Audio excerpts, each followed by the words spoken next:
Hey, John. Okay. Got you on there. Got you on there. Yeah, there you go. What's going Hey, on, John? hey, John,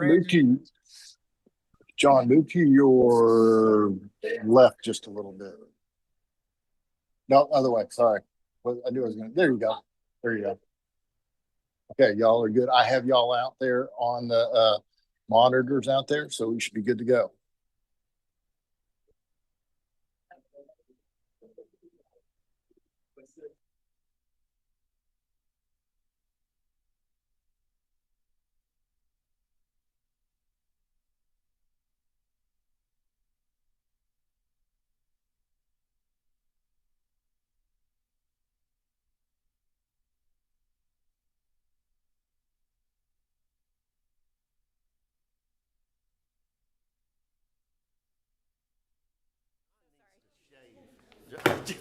I will go ahead and call to order our July 30th, 2026 City Council meeting for the City of Longview. Want to welcome our folks that are online, Brandon Smith and John Newstad. We can see you guys. Excellent. Brandon's wearing a suit. Thanks, Brandon. John is on vacation, not wearing a suit. Sorry. That was good. Prayer and pledge today will be led by our City of Longview summer and fall interns. The prayer will be given by Quade Duro and pledged by Kimberly Delgado. We're so excited to have interns this year, so please rise. Would you bow with me? Lord, I just thank you for tonight, for this city, and for the people in this room who call Longview home. We ask that you'd give this council clear heads and good hearts tonight as they work through business in front of them. Help them make decisions that are good for this community today and down the road. Thank you for our city staff and watch over our first responders. Lord, I ask that you continue to bless this city and the people in it. We ask this in your name. Amen. Amen. Amen.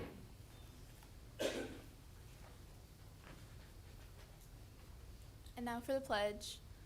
I pledge allegiance to the flag of the United States of America and to the republic for which it stands, one nation, under God, indivisible, with liberty and justice for all. Thank you guys so much. Oh, photo? Yes, let's take an intern photo. I did want to say our departments have said only wonderful things about all of our interns and how great it's been to have you and how much you have helped, so I hope we will be a meaningful part of your experience as well. Council, you guys want to come on up? We can all take a photo. Do you want to be in the photo, Sydney? Come on. Might as well. Yep, might as well. Come on. We did not get you a going away gift, but we will take a photo.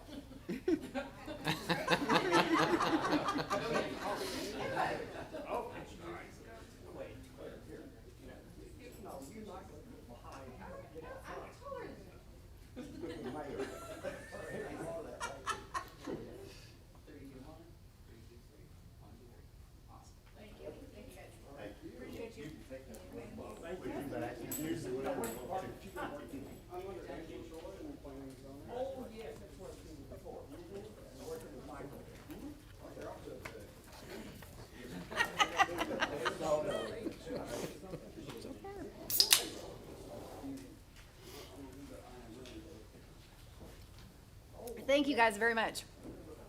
Next up is citizen comment. I think though that maybe Miss Barbara, would you like to talk at the time that we consider that? Where'd you go? Do you want to talk when we actually talk about that on the agenda, or would you like to talk now? Whatever you say. Agenda, later. Next is a presentation item. I will ask Miss Melanie Wright to join me up here, and we will do a presentation of a proclamation recognizing today, July 30th, as Longview stands against Human Trafficking Day here in the city of Longview. Come on up.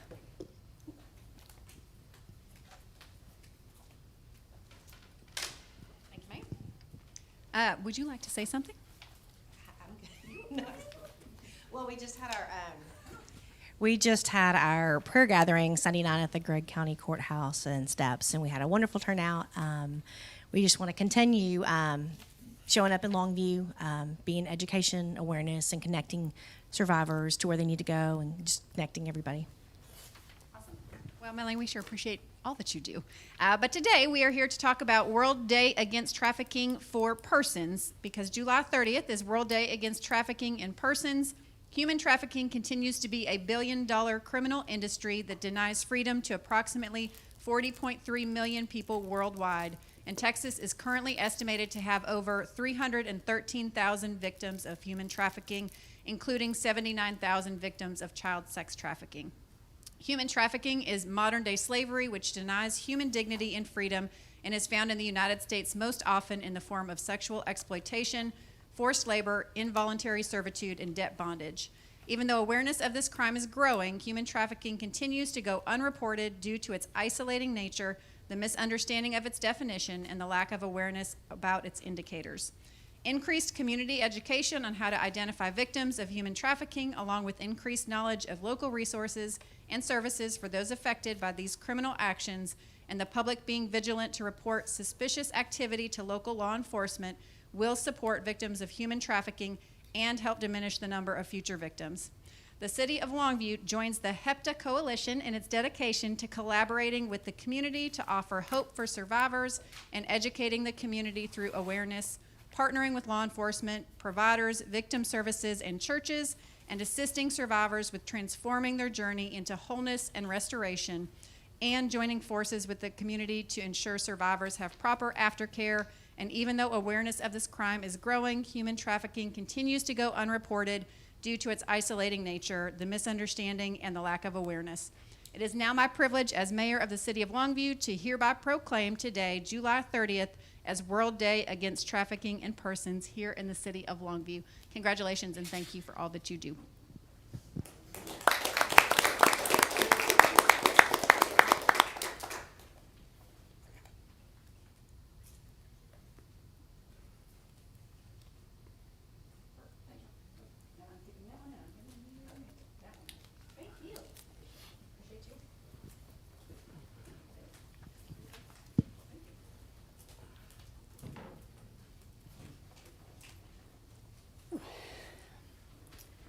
Next on our agenda is a discussion item to discuss and review the recycling program. That was going to be Mr. Dwayne Archer, but I believe it will be Rollin with us tonight who will give us that presentation. Also, just a reminder that we're also obviously talking about the budget later tonight. So just to council members, we'll do a status update on recycling, but we'll actually talk about fees and those kind of things in the budget. So yeah, we'll turn it over to you, Rollin. Sure. I apologize. I'm a distant second to Dwayne when talking about recycling. But good evening, Mayor and members of City Council. I want to acknowledge that Dwayne's unable to be in attendance, but we did feel that it was important to continue this discussion. With some of the recent changes, City Council has had questions about our recycling program, and I will attempt to answer those questions. Here are the areas and topics that I will cover tonight. So we'll just give kind of a brief overview of the path that we've been on in recycling. So first thing, let's talk about recycling change the collection day. Let's look at why we made this change. After the Rivers fire, we let customers use their recycling bins for their excess trash because we didn't want to affect the volume of disposal available to all the homes. So we allowed trash because of that need.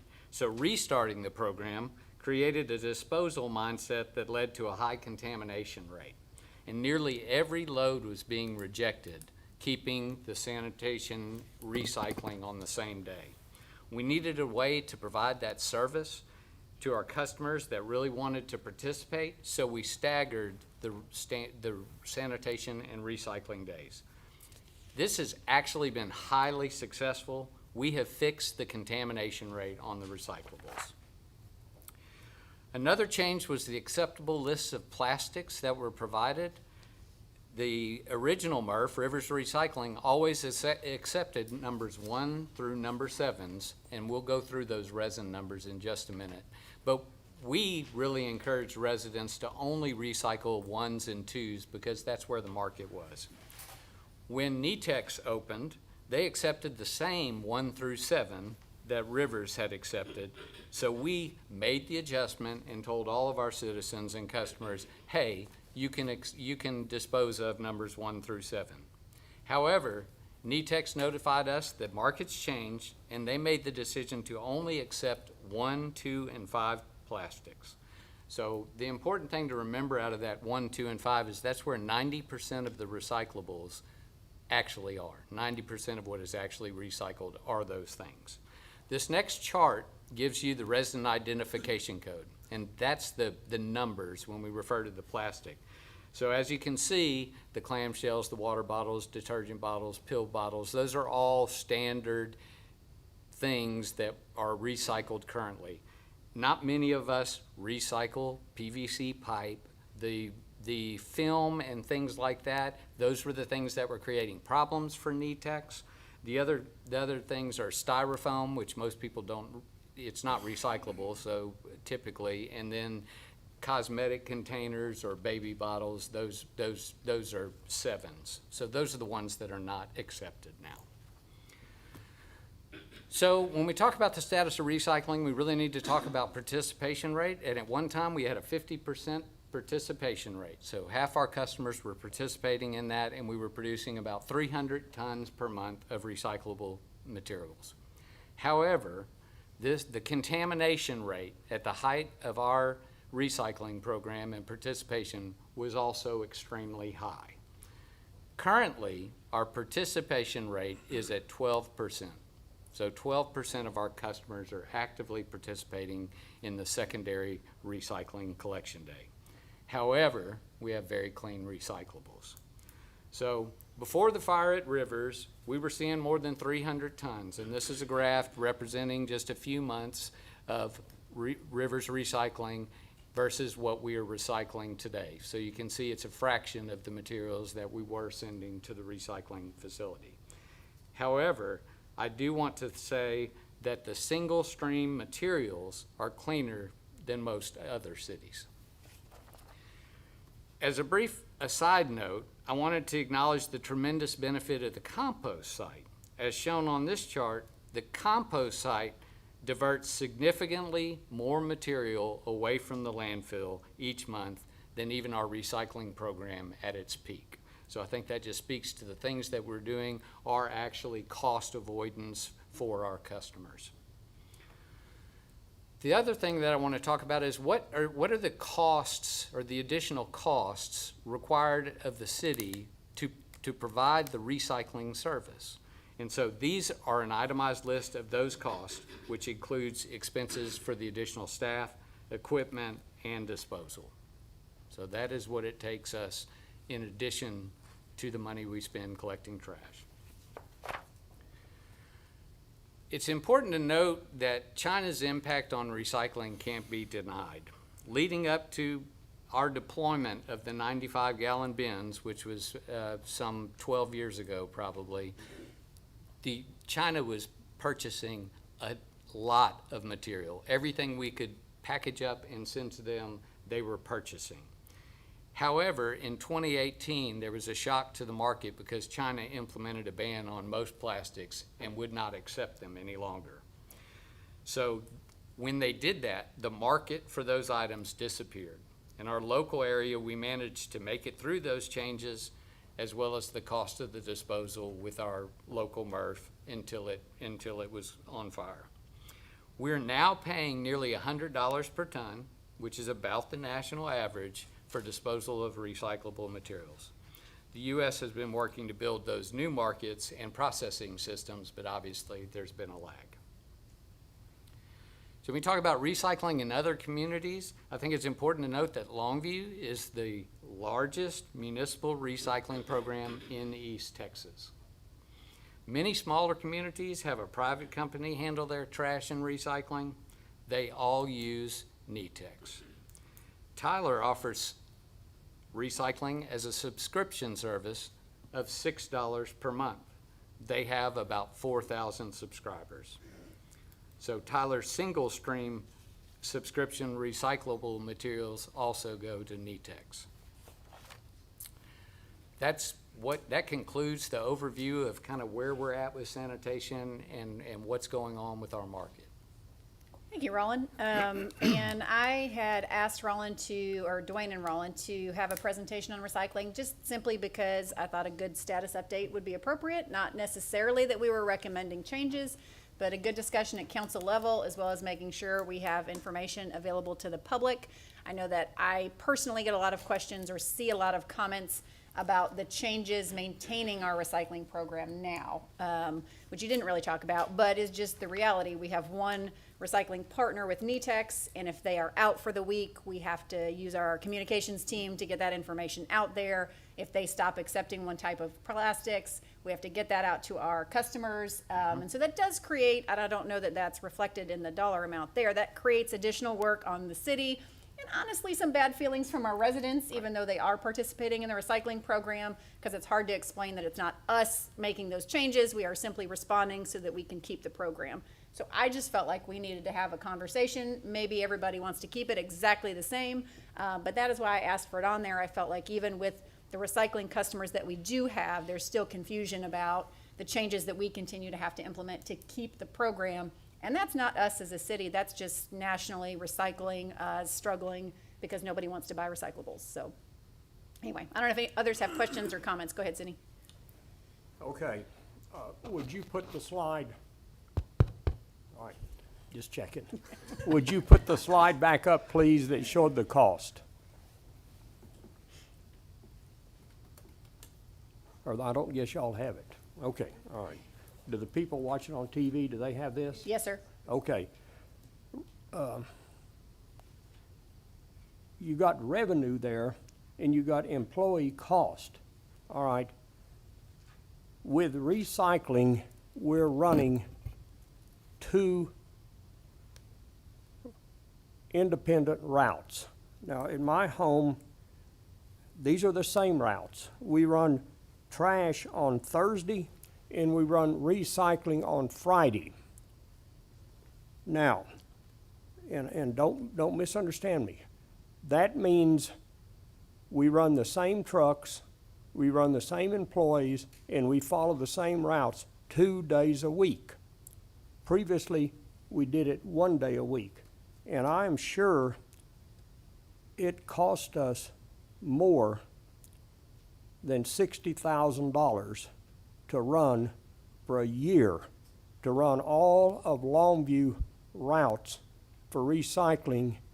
It's impossible. We cannot run the trucks, the employees, the operation, the cost for $60,000. We have, and I'm just going to be, we have doubled our cost of sanitation pickup because we're running those routes twice a week. Now,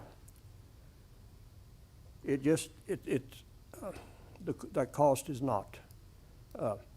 Where is the equipment? You got employee cost. Where's the equipment cost? Oh, there. Okay, there's, all right, 76. All right. So we've got 60 and 76. We got 130,000 a year. Now that's about 10,000 a month. I would think our fuel cost. How many trucks do we run? Run 9 sanitation trucks and 3 recycling trucks to cover each route.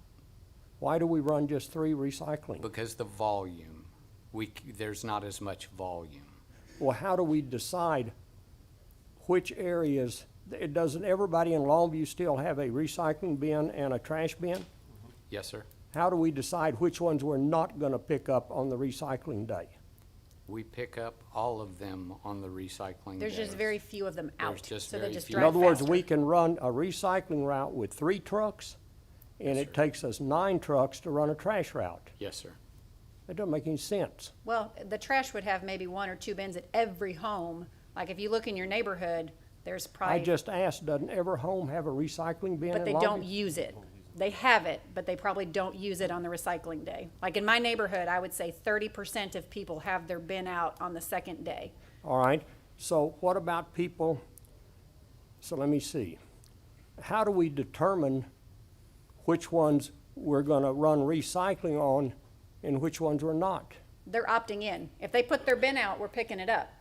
So we've got some magic thing up in the sky that gives us a picture of the city No, of they're running, Longview, and Cindy, it they're tells us driving which the one. route. They're driving the whole route.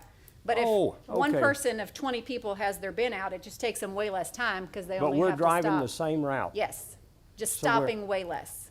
Rather Okay, than pick so- up so we're maybe 10 getting out of a, 10 homes on refuse. We're getting the fuel maybe cost one. and the tire cost and everything for 2 routes. It's a high, yes, It's a high cost. yes. All right. sir. Okay, the fellow that runs the recycling facility, we call it Northeast Texas Recycling, Todd Lucas. I've known Todd for a long, long time. He worked for Rivers and was their manager over there, and he's trying to do the best job he can. It's kind of a hit and miss. Can he get enough volume? He's got new equipment, he's got investors to pay for that. When I talked to Todd, was it Wednesday? I think yesterday or day before, he said, we're trying to do our best to keep operating. So we need to pick up this recycling volume. Now, the other question I've got, if you put both bins, our recycling, our trash day is Thursday. If I put out, now I'm gonna call it my black top bin and my blue top bin, container. If I put both of those out on Thursday, does that city truck that comes around that's supposed to be collecting trash, does he pick up both of those Yes. bins and dump Yes. it? Goes Yes. to trash. So it goes to trash? Yes, Yes. sir. So what if we only picked up the trash bin on trash day and then picked up the recycling bin on recycling day, which seems to me logical? Why are we not doing that? Well, I think we are doing that. People are using their recycling bin for trash. So they're picking it up on trash day because a resident is deciding to fill it with trash and put it out with trash. How does the operator of that truck know? They're Did- just taking it to trash. It's a blue bin Yeah, on your yeah, trash day, okay. it goes to trash. So if you put your recycling products out on trash day, It goes to trash. it goes to trash? Yes. Yes, sir. So we've got to separate them and That was the thought process of staggering the days, was that the people that would want to recycle would take the extra care to roll the cart out the second day. okay, that's good. It's just, I'm for the program 100%. When I was on city council many years back, we first adopted a recycling program, and I'm not sure who was, at the time, who was running it, and whoever the city services manager, I said, you're gonna have to put out bigger bins. And we've gradually got bigger and bigger, and because we, Americans, we throw away more trash every day, you know, but anyway, that's just our nature. I'm for the program. I just wish, now one lady in my Sunday school class mentioned, why don't we put leaflets in the water bills? We've done that. We've done that, we So put we- stickers we- on the bins, we have done a whole lot of communication. And I think Mr. Archer's done a very good job Yes. of promoting this. I just can't understand why we can only run 3 trucks on recycling day, but we run 9 on trash day. Because only 12% of our residents are recycling. How do we improve that? I think that's kind of what we're talking about. I don't know that we can, Sydney. I think people are making a choice not to recycle. And I think that's a national trend, perhaps, because of what Roland's talking about, nobody wanting to buy recyclables. So I think it is. Oh, yes, I know, used to, and I'll back up what he's saying. Used to, the recycles would go to China.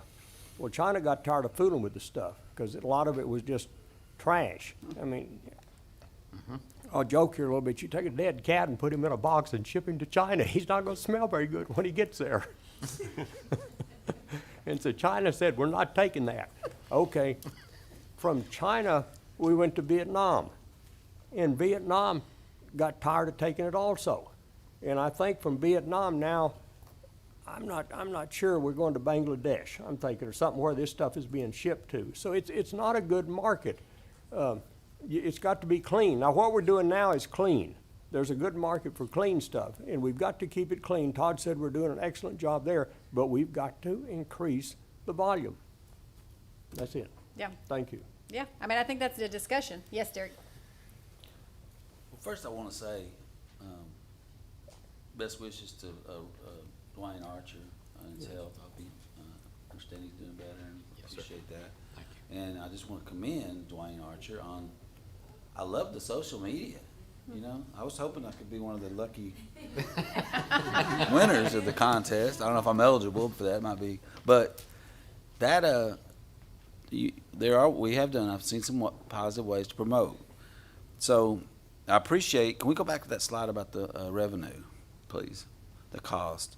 So basically, when you look at the revenue and as a part of that question, you mentioned Tyler is $596. Yes, sir. So how does that compare to our fees? Ours is included in the base rate, but theirs is a subscription service, and they charge $596, so it's a little bit different. So basically, with ours being included, we're $6 ahead of Tyler. Is that what you're saying? No, the rates, and I've We're got sharing it across, you're paying for recycling whether you're recycling or not in Longview. We're subsidizing the people that are participating if you're not participating. Okay. And then, you mentioned, so basically, when I look at that, and you look at the total cost, it's like, based on that chart, we have a balance between our revenue we're generating and the employee costs, and then the other factors. So we're spending, I guess, about $132,000 approximately. That's net. Right. Net one is $190, I believe. Which I appreciate that we offer a service. That should be something that I think it should be noted, our taxpayers, that money's happening. We went from 50% to 12%. Did that happen? Did that coincide with either the situation at Rivers, or was that, like Sydney just asked about, did we change and go from into the second day? Is that when it happened? I don't believe it happened. What I believe is that it's common that when you start a new practice, and our new practice was we're letting everybody put whatever they want in the recycle bin as well as the sanitation bin. Which was the Rivers fire. Right. So after the Rivers fire, we said, just keep putting the cans out, we'll pick them up. Mm-hmm. To restart a recycling mentality in a community is very difficult because we're all creatures of habit. And so once we started that, we wound up with these large contamination rates because the message wasn't making it to everyone. And so as we staggered it, the people that were intentional and saying, I want to put recyclables out, they were putting their recyclables out, and it fixed the contamination rate. So I think we just gave clear direction on the people that wanted to participate, how to participate properly. Yeah, but I think it was the year off. It was a year off, but Yes. the timing of it was not, so the year off. Yes. I guess the one question I have is, do we need 3 recycle trucks with 12% of our people? Is 3 too many? To physically run the routes, yes. Okay. I appreciate the discussion. Yes, I do have a question. I know we had, She's running late. okay. Just want to make sure we were aware. I didn't know. I know we got, and I appreciate some virtual friends up there, Brandon and John. Yeah, I'd love to, and I'm happy to have other comments. I'd love for our residents to give their council members some feedback on our recycling program. I think that is the idea with the discussion tonight. And John wants to say something too, but please contact your council member and give them some feedback on recycling, because we have a lower amount of people doing it. You know how much it costs now. You know our struggles with it. Would you like to see us continue the program in the way that it is, or would you like to see us not have the program, or would you like to see us modify it in what way? John, go ahead. Yes, thank you. Can y'all hear me okay? Yes. Okay, awesome. Roland, is there a point at where the economics at scale where we will have more revenue coming in than what our expenses is, or by increasing our recycling participation, will that just increase our losses? Unfortunately, I think when you increase recycling, you increase your expenses, which drive up the costs. Okay, so the more we do better at getting the participation higher, the more our cost is going to be to provide that service. It's not going to get better on the revenue side. Yes, sir. Okay.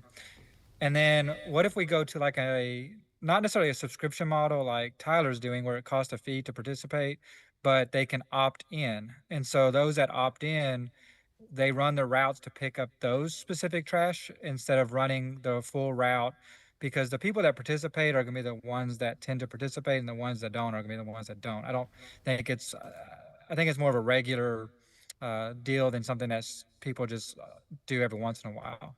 Would that be beneficial?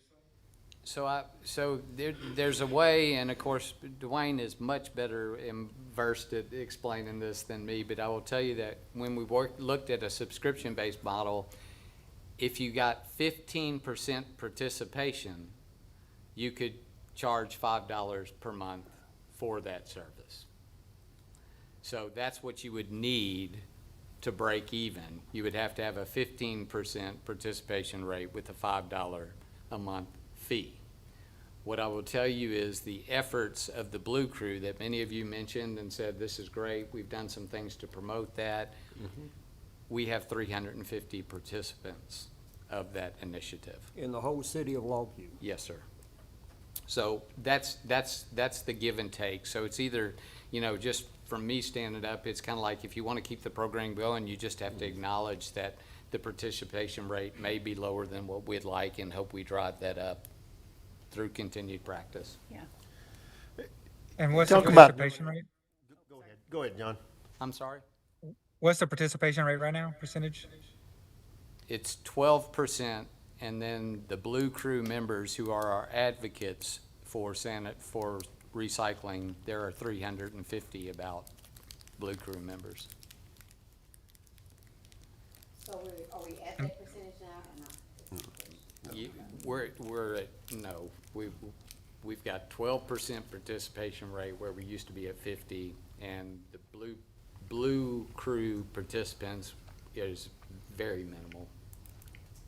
You would say, just as a nod to communications, I don't think there's anything else we could do to promote it. I think we have tried very hard, so I don't think that's on us. I think that is a choice. Yeah, go ahead, Joe. And I think they've done a great job promoting it. But one of the things I was gonna ask is, and I know there's no way to know what all's in the recyclable when they go by and pick them up, but I'm sure some of the drivers can tell when they dump them.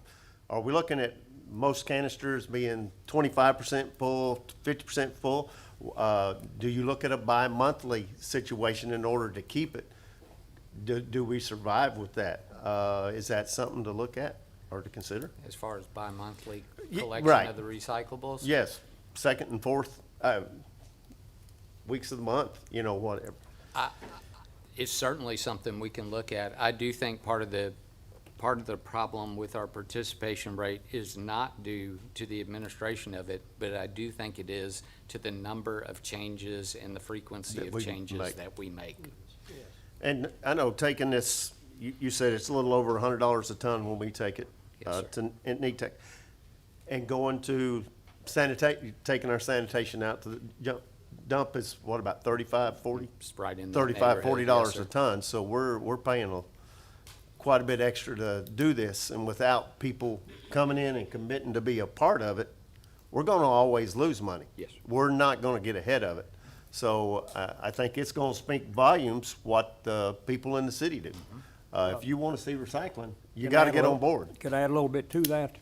That's not the critical point. The critical point is whether NETEC's Todd Lucas gets enough volume to pay his expenses and his investors. And that's the critical point.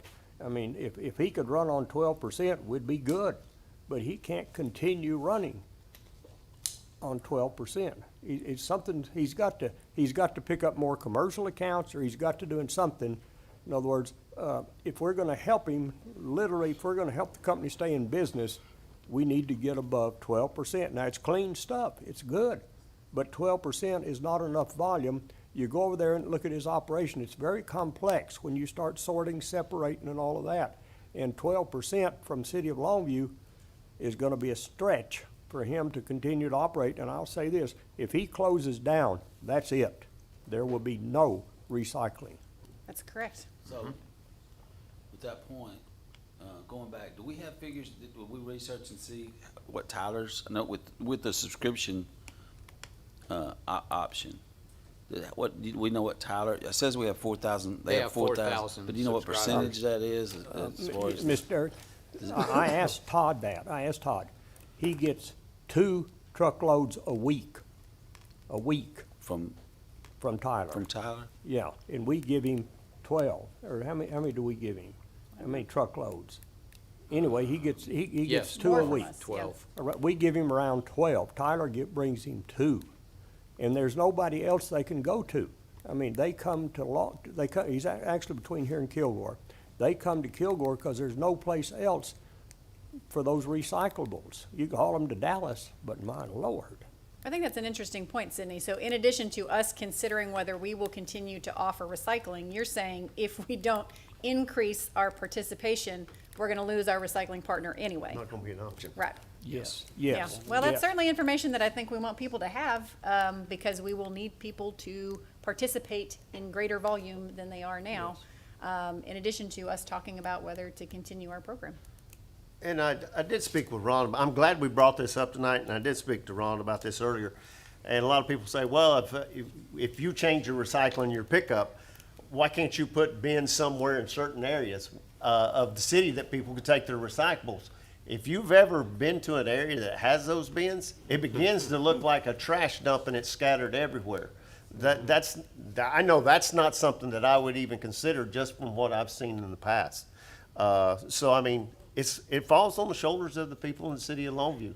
If you want to continue to do this, we've got to have support to make it work. Yeah, I think that's right. And I feel like the public response we're getting now is that they don't care enough about the recycling program to continue it based on the level of participation. So I guess I just want to be real clear. That's the message we're receiving. If that's not the message you want, help us change that message. Please reach out to your council members and have a conversation. Yes, John, go ahead. And sorry on this. So so a few questions actually. So just to reiterate on my question about the subscription part, it's not charging a fee at this time. It's just allowing people to opt in so that way the recycle trucks know exactly the route and where to go pick up the recyclables it is for them. And that would save on labor cost, equipment breakdown. So the subscription model, mostly I'm just referring to the opt-in deal.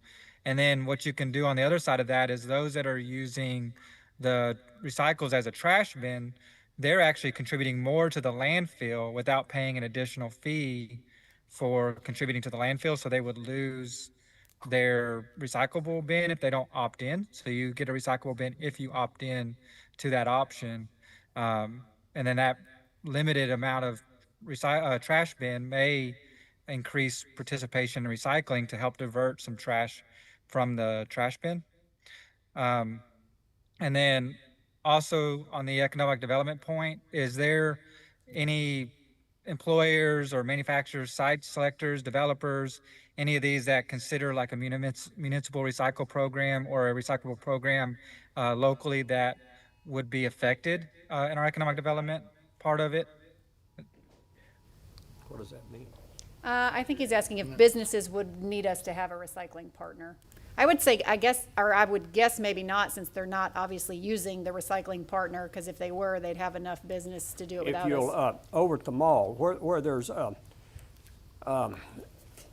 of the fast food restaurants, they contract with, several of the trash people, big corporations, public trash. Yeah. And then they set out, some of these, the mall has their own compaction machine. In other words, they take their cardboard and they compact it, and I guess the mall has the equipment because it's not owned by individual stores. The mall compacts the equipment and you'll see it stacked out on their, oh my Lord, is that the northwest parking lot over there. So they compact and then they sell that. There's a good market for compacted cardboard and materials that you use in boxing and such as that, because there's no food contamination there. It's just, it's a good product. So they've cut their expenses down on and getting rid of their waste products, which are biggest part of them are recyclable cardboard, paper, and stuff like that. So they do their own packaging and they sell their products there from the mall. And I've talked to several of the fast food vendors here in town, and they say, we got too much trash. We can't sell so they pay what's it, the recycling companies here, who owns the one that owns the. Republic? Yeah, they pay Republic and what's the other, Continental or something, they pay those companies to come get their products and haul them to the dump, because there's so much food contamination in a fast food process that there's nothing there to recycle. All right. Did Derek have a question? I'm sorry, go ahead. But I just want to say, I'm just kind of to close up, because I know we're going to start talking about budget. And I think I like that we're having this discussion about the recycle program. How do we promote to get better participation? Because, based on the revenue and the figures you look at, I mean, we're spending a cost of over 132,000 approximately, and with only 12% of our taxpayers are actually participating, and then everyone's embedded in the cost. So I think I appreciate this, that we brought this up, and we need to improve ways, not only for the entire recycling community, but be fair to our taxpayers, and we're paying a pretty big cost for a small percentage of usage. That's fair. The last thing, and I won't bring anything else up. Okay. But the thing about it is, if you've ever been in the school business, you know what it's like trying to route trucks. If you go to a subscription situation with recycling, the routing and being able to pick up and, because people's gonna be joining it monthly, or they're gonna be getting off of, and that's just a revolving door, and I think that would create a bigger issue for us than what we're dealing with now. Just opinion, but Tyler could probably speak to it from experience. Yeah, good point. Good point. Okay, anybody else, or we're done with discussion? Go ahead, Shannon. So basically on the recycling, it depends on the public's use of the recycling, correct? So have we thought about setting like a deadline on if it increases, then we know that they want it versus, because you can say call your council member all the time, but that's not gonna be the city, usage. Either they're gonna increase the usage or they're not. And just set a time frame to where if we keep it or not at this point. Yeah, that's up to you guys. I've just got it on there as a discussion tonight, no proposed action. We could leave status quo and nothing would change, and that is a course of action, or we could set it for let's talk about it again in 3 months. But is status quo still charging them for recycling though? Status quo would be running the program as we currently have it. Status quo is the same price if you recycle or you do not recycle. You still pay the same amount on your water bill. But the city is losing because we're not recycling enough. It's a Is that correct? psychological thing. Yeah, we're not really losing money. I asked Roland to break out just how much we would save if we didn't have the recycling program. But it is in your, what you're paying for sanitation, it's included in that. So we could do nothing and everything would stay as it is, or we could keep up on usage with some sort of regular reporting. When I talked to Todd, he really didn't set a deadline, Mr. Lucas over at Northeast Texas Recycling. He said, let's work on this a little bit and see if we can get more volume. I was concerned that he might say, I'm out, but he didn't. And he said, let's see if we can't find some way to increase the clean volume. That was his reply at the time. I feel like we are doing our part. Yes, But we yes, are. I understand. Yes. Why don't you guys mull on it and we can just, you can let me know thoughts and we'll either talk about it at a future discussion or we can calendar it to come back to you. I'm fine with whatever. But yeah, I will keep it on our list.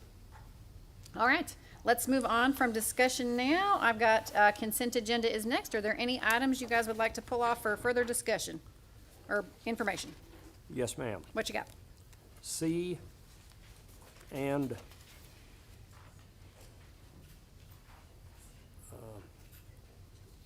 D. C Okay. and D. Any We're others? thinking alike. A and B? Okay. All right, let's do A first. Consider a resolution that authorizes the city manager to execute and renew the agreement with Texas Department of Public Safety Administrator, et cetera. Chief Boone. So this is basically the way that we run wanted people, items that have been stolen, anything else. It's through the state. It's through Texas database that then works with the FBI and NCIC. So it's just renewing the contract. The previous one was signed by the previous chief, so it's just getting that up to date.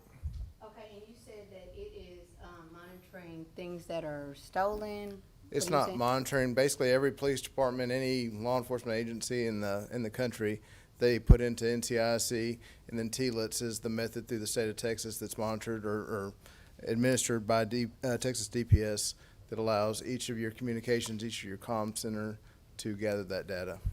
Okay, thank you. Thank you, Chief. Next one is you also consider a resolution that authorizes the city to apply for a Department of Justice grant not to exceed $200,000 for software acquisition. Yes, this is just giving us permission to apply for the grant.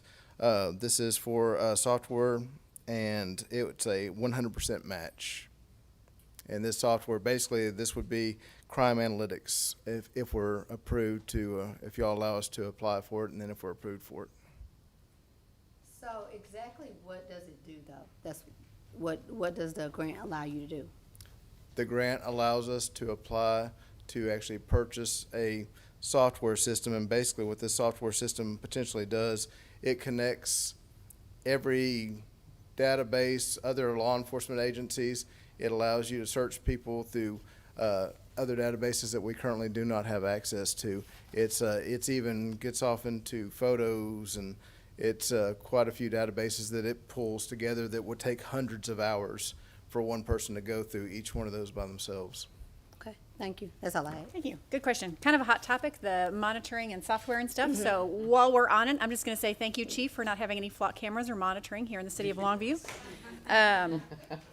The item C, consider a resolution awarding a contract to and directing the city manager to execute necessary documents for disaster debris management. Mr. Rick Evans. Yes, sir. This one is Sydney had a question. I'll get to the point. Is this new? No, sir, this is not new. So, we've been spending, 217,000, is that each year? No, sir. Well, what's the 217,000 then? I don't see where we spent 217,000. It says right here, the proposal was submitted for 217,745. This includes hourly rates for required acquisitions, estimated hours in case of disaster. What are we? Okay, so that's in case if we have a disaster inside the city, in the city of Longview, if we have a tornado or whatever. All right. And it's not, to pay them to come in and help us do the paperwork on the debris removal, getting contractors together, having debris sites to dump, and help us get all the paperwork together for FEMA to get reimbursement. What have we done previously? The only two, really what I would call, But we don't pay them that money until we utilize them. when have we utilized them previously? We haven't in a while, as far as I can remember. But it's always good to have them there in your back pocket. Well, we've in had case several ice storms Yes, sir. previously, one about, maybe 5 or 6 years ago and 15 years ago, and we were able to handle that ourselves Yes, through sir. the, Yes, sir. so if we'd had them on the contract during that time, what would they have benefited us that we couldn't do ourselves at that time? Well, they could have got us some extra help or some extra. What do you mean? They would go out and hire people and bring them in? Yes, sir. They're gonna Yes, bring sir. them from Florida, and they're gonna come up here and work with us? Well, yes, sir, wherever they can get contractors in, yes, sir. We've done that previously. There's contractors that that travel the coast, that travel the, what is it now? What do we call it? American Caribbean or whatever it is. The Arkansas, no, not Arkansas. All of Florida, Alabama, any states that border on that area down there have multiple companies that sit and wait for these, I hate to say it, for these disasters, and you call them and they're here the next day. They've got equipment, they've got manpower, they've got loaders, everything. So why do we need to pay $217,000 to know who to call? I'm jumping in. This is coming from a FEMA perspective. If we have a disaster that could qualify us for a FEMA reimbursement, if it's significant enough, and I'll take the ice storm from 2000, remember Yes. that one? Yes, ma'am, I do. If we had them, a company like this that is focused on debris management, we would have recouped a lot more money than we did. We tried to do it ourselves. If you recall, we had all the trees, people could go dump them at Hensley Park. Remember that? Oh, yes, And yes. we spent months taking care of that. We had to go find our own grinding services. This would expedite everything, and we would meet FEMA's deadlines for reimbursement. So this is like having somebody on call should something bad happen. In other words, we Purely don't, to meet FEMA's requirements. we don't have the capability ourselves. If we are faced with something like that, no, sir, we do not. Which I think is Currently, we good do because not. we would be overstaffed if we were always ready to Yeah. respond What with about that just type of. the computer programs that are available nowadays? I can go on AI and get an answer to anything I can dream of. I don't believe that at all, Sydney. Huh? Well, my grandkids taught me how Yeah, to do it. there you go. Yes, my There grandkids you taught go. me how to do it. And, Mr. Allen, I'll turn you loose with FEMA and we'll see who wins. no, Okay. I'm not getting paid to do that.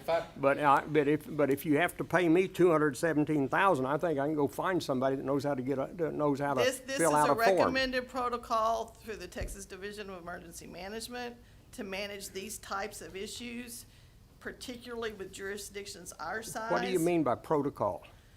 To manage a significant natural disaster. I'll say a F1 tornado, we can handle ourselves. We've never had one. Yes, we have. When back? When? The one that was in East Longview and Longview Heights, that was an F1. I love you. I feel like we should stay on topic. We Well, manage we are. it. It's a disaster. Yes. Yeah, But yeah. yeah, wind doesn't matter. Go ahead. Okay, so we manage smaller events, but that ice storm was significant, and it took us months to recover from that, and we did not get the reimbursements we could have. This is a way to manage significant events, should they happen, and they're on call, they come in with their expertise while we're responding to other issues. And we are not, the mayor's right, we can't be staffed for this. How do we decide at what level we're gonna, this 217,000 is only if we Correct. need them? And Chief Grimes is our emergency management coordinator. He would, with the mayor and the county judge, they would declare a disaster. At that point, we start implementing things. Okay, There's a so whole protocol. this is only if needed. No, we're not paying 217,000 just to be on the mailing list. No, sir. Okay. But we have to have a contract in place or it's not eligible for reimbursement. Okay. It is part of our emergency. Yeah, I was concerned that we were paying that every year, whether we need it or not. No, sir. Yeah, Derek's Okay. got a question. Well, she mentioned, and you talked about timelines. So other than the 2000 ice storm, have we had need for reimbursements that have been excessive?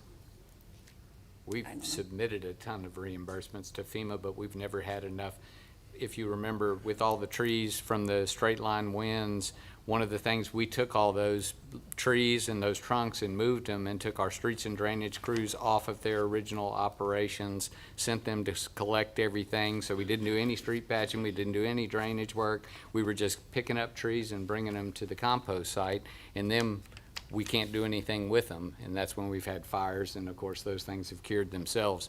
But an actual company, and we've had a debris management company on standby for, it's been a long time. It was just time to go out for it again to make sure we still had responsive responders. I'm sorry? How much was that one? I don't have that in front of me. Yeah. I mean, we're not paying them We are until not. they come and we use them, and it sounds like we haven't used them in the past. Okay, go So, ahead. I guess my question would be, because the source of funds is coming from the sanitation fund, so I would like to know where we're at with the sanitation fund. We're getting ready to go in the budget. So this money will already be pulled, whether we use it or not, and put into the general fund? No. No. It's just authorizing to use it in the future if we needed to deploy them. And so, just for clarification, anytime there's something that is designated as FEMA that comes at a state level, we don't designate anything as, hey, this is what we can get reimbursed by FEMA. That is coming either from a state or federal level. Yes, I think so. So how do we you get what I'm saying? So we're saying that we want to allocate this contract for $217,000 when we're not the deciding factor on who determines if we even get FEMA. I think it's just a placeholder because then we could apply for that much to be reimbursed by FEMA. But you're right, we don't know what it would be until it happened. So we would be picking a higher amount that we could ask for reimbursement from FEMA on. But so you're telling me that FEMA will go over higher, because I want this for clarification, because it seems like they give a designated amount for whatever the need is. Say the ice storm, how did that work?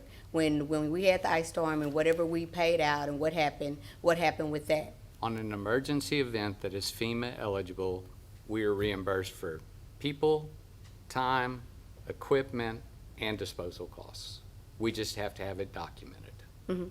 And so, Regardless, regardless. if we do this right here or not? Yes, and having, if we wind up with, of course, the events we've had, and thank God, the events we've had, we've not needed exterior debris management. We've been able to handle that in-house. But it is very important for municipalities to have a debris management contractor on standby should we experience something that we've not experienced before beyond our capabilities. So have you included this in the 2026? It is not included in the budget. Most emergency items are not budgeted every year, right? That's why we have the reserve funds set aside for just when those things happen, where we have a natural catastrophe. That's where we'd have to look to find those funds. But if we're being proactive and you're saying that this is what we want to do, wouldn't we include that in the budget? There is not room in the budget to Yeah. include Well, that. we certainly So, hope but- not to have a national, or a disaster that we would need to use it this year. I mean, I get what you're saying, but I think Ron's saying we take it out of the savings, and that's why you have savings. I mean, I'm just saying, I'm just wondering why we're taking out savings for if, and we haven't looked at the budget. Well, we're not You don't- taking out of savings. Nobody's spending the money. Until a natural disaster hits us, we will not use these services. And so these funds will not be removed from anywhere. Correct. It is not And to spent spend it. the funds, right? No. Yes. I tried to pull up the language to look at it, because I think that was what is confusing. It is not a budgeted item, it is approving the contract with them that would, And part of that is because the debris management, the department responsible for the debris management usually and customarily has been the sanitation department. Because that's where the facilities are for processing those That's where the equipment materials. is. Yes, sir. And then my other question would be, so I noticed like for the bidding process on this one, we'd used the evaluation criteria. Is there a reason why we did that versus just like opening it up for bids? I'm just asking. yeah, request for services is different process. Yeah, it was a different process. I mean, it says it's on here. Right. Right. So, Because you don't just want to judge things on the bottom line, you want to judge things on the dependability When of the can company. you use the request for When services? it is professional Professional services. services as opposed to construction bids. Correct. that's all I have. Yeah. Well, that was confusing, but I think I got it. So we would just need a contract with them in case we needed to meet FEMA deadlines so that we could apply for reimbursement. But we have not ever actually used their services despite having a contract with them for Okay. however many years. Everybody good? Yeah, I'm good. Clear as mud? Yeah, yeah. Well, I mean, it's clear. I was just wondering because usually when we approve these type of things, then it's already, Angela, like I mean, you already kind of, y'all set aside and y'all create another fund for that, and then it creates its own account, is what I'm asking. During the normal budget process, yes, but this is different because it's emergency based. Okay, that's what I want clarification on. Perfect, thank you. I don't have any other items on there to oh, no, I do, I'm so sorry. D, we wanted to talk about the resolution to approve a contract with Casey Sloan for the Longview City Hall building. I think Sydney asked for that one. I'm gonna let Mr. Berryhill take No, that. I had two of them. I know Josh and I are excited about this, right, Josh? Yeah. Okay. Hey, do we have any idea how quick this process would start? And did he kind of give us a timeline? I know there's still some more work to do, but kind of a rough estimate Yes, sir. timeline. So I can get Josh in there with all his guys and they got a space to work and they're Yes, not sir. working So on once top y'all- of each Once other. y'all approve this tonight, they'll have a pre-con meeting to set a start date, and they hope to be finished by the first of the year. Josh, is that gonna work? Okay, I'm good if Josh is good, because I'm telling you, can't anybody work in there and take their shoes off if their shoes are too tight? No, sir. I'm telling you, they're sitting on top of one another. Yes, sir. When you get, go ahead, I have one No, other question. I'm good. We've done, maybe I'm missing, we've done some construction. I've seen the trucks pulled up with the debris out front in this building. Is that, that must be different from what we're talking about. We have done construction in this building. Yes, sir. We did a reconstruction for utility building. Okay, so that's what, all the All of- stuff inside was done? Yes, sir. Okay, all right. Yeah, restructuring, water, yep, got it. Oh, yep, One more Rachel. question. So on this one, when we did do, because we did do reconstruction of City Hall before, correct? Utility billing, like the No, water. I'm talking about prior to, was it one in a 2018 bond? where There you- was one in 2008. There was one in There was one in 2008? 2008 that these seats and the bathrooms, and now you're testing my memory, but yeah. Okay. It was back then. Okay. I just wanted to clarify that. Okay, thank you. Thank you. All right. I don't have any other items on the consent agenda. Can I have a motion to approve? Motion to approve. In a second? Second. All in favor, please say aye. Aye. Those online, raise their hands. No. Any opposed? All right, consent is approved. Thanks, guys. Moving on to action items. Action item A is consider a resolution awarding a contract to and directing the city manager to execute necessary documents with GC4 Security Consultants LLC to conduct a safety audit of public works. We heard the presentation last time, so tonight we are moving on to action. That is exactly right. You have heard two presentations from vendors who submitted proposals for the safety audit. Based off of last council meeting, we would be here tonight for a vote, so I'm here to answer any questions you have, and GC4 is here as well, who would probably be able to answer your questions better. Yes, and this may be answered by them, but I talked with the mayor and I said, you know, I know you guys are gonna be in communication with Rollin on a regular basis, but I think it would be great as we go through this process if, you know, we could be tagged as city council, you know, maybe weekly. I think we're looking at 10 weeks, correct? I see the heads nodding. If we could be notified weekly as well, because if you recognize something, we want to immediately ask Rollin, Rick, you know, anybody who it applies to, hey, what are we doing to kind of fix this ahead of time? We don't want to wait till the end of the process, and I just think it's a good open communication for everybody to understand, hey, this is where a problem's at, or no, hey, we're in great shape here, so. That sound okay? Yes. Okay, thanks, guys. I looked at them, they said yes. Okay. You have a question? So, was there a letter engagement, given and with the details on the scope of what they're doing and the expectations? Yes. Is it in here? Yes, it has been. I don't know if it was in the agenda for tonight, but it has been provided previously with all of the quotes received. Okay, so it has the weekly check-ins to emails to council? No, because that request was made. We will add it to the final agreement signed with them. And then also, so when I was looking over it, I wanted to make sure that we understand that what we're looking for and the first indicators, like how they're gonna start and things like that, because when I was reviewing stuff, and it seems like who's responsible for the certifications, because that was one of the fails of it, is not having certain certifications. So is that part of the Yes, they're scope? looking at all of the documentation, certifications required, SOPs, manuals, and that will all be brought back into their findings. And then will anybody involved in the incident, whether they are previous employee or present employee, be interviewed? Will previous employees? I do not believe previous employees will be, but we can discuss that. Well, I think it needs to be, I mean, if they can answer that, I think that would be important, so Yes, ma'am. that we know the whole incident. Absolutely. I mean, they will have to answer and decide, so they're shaking their head yes as well.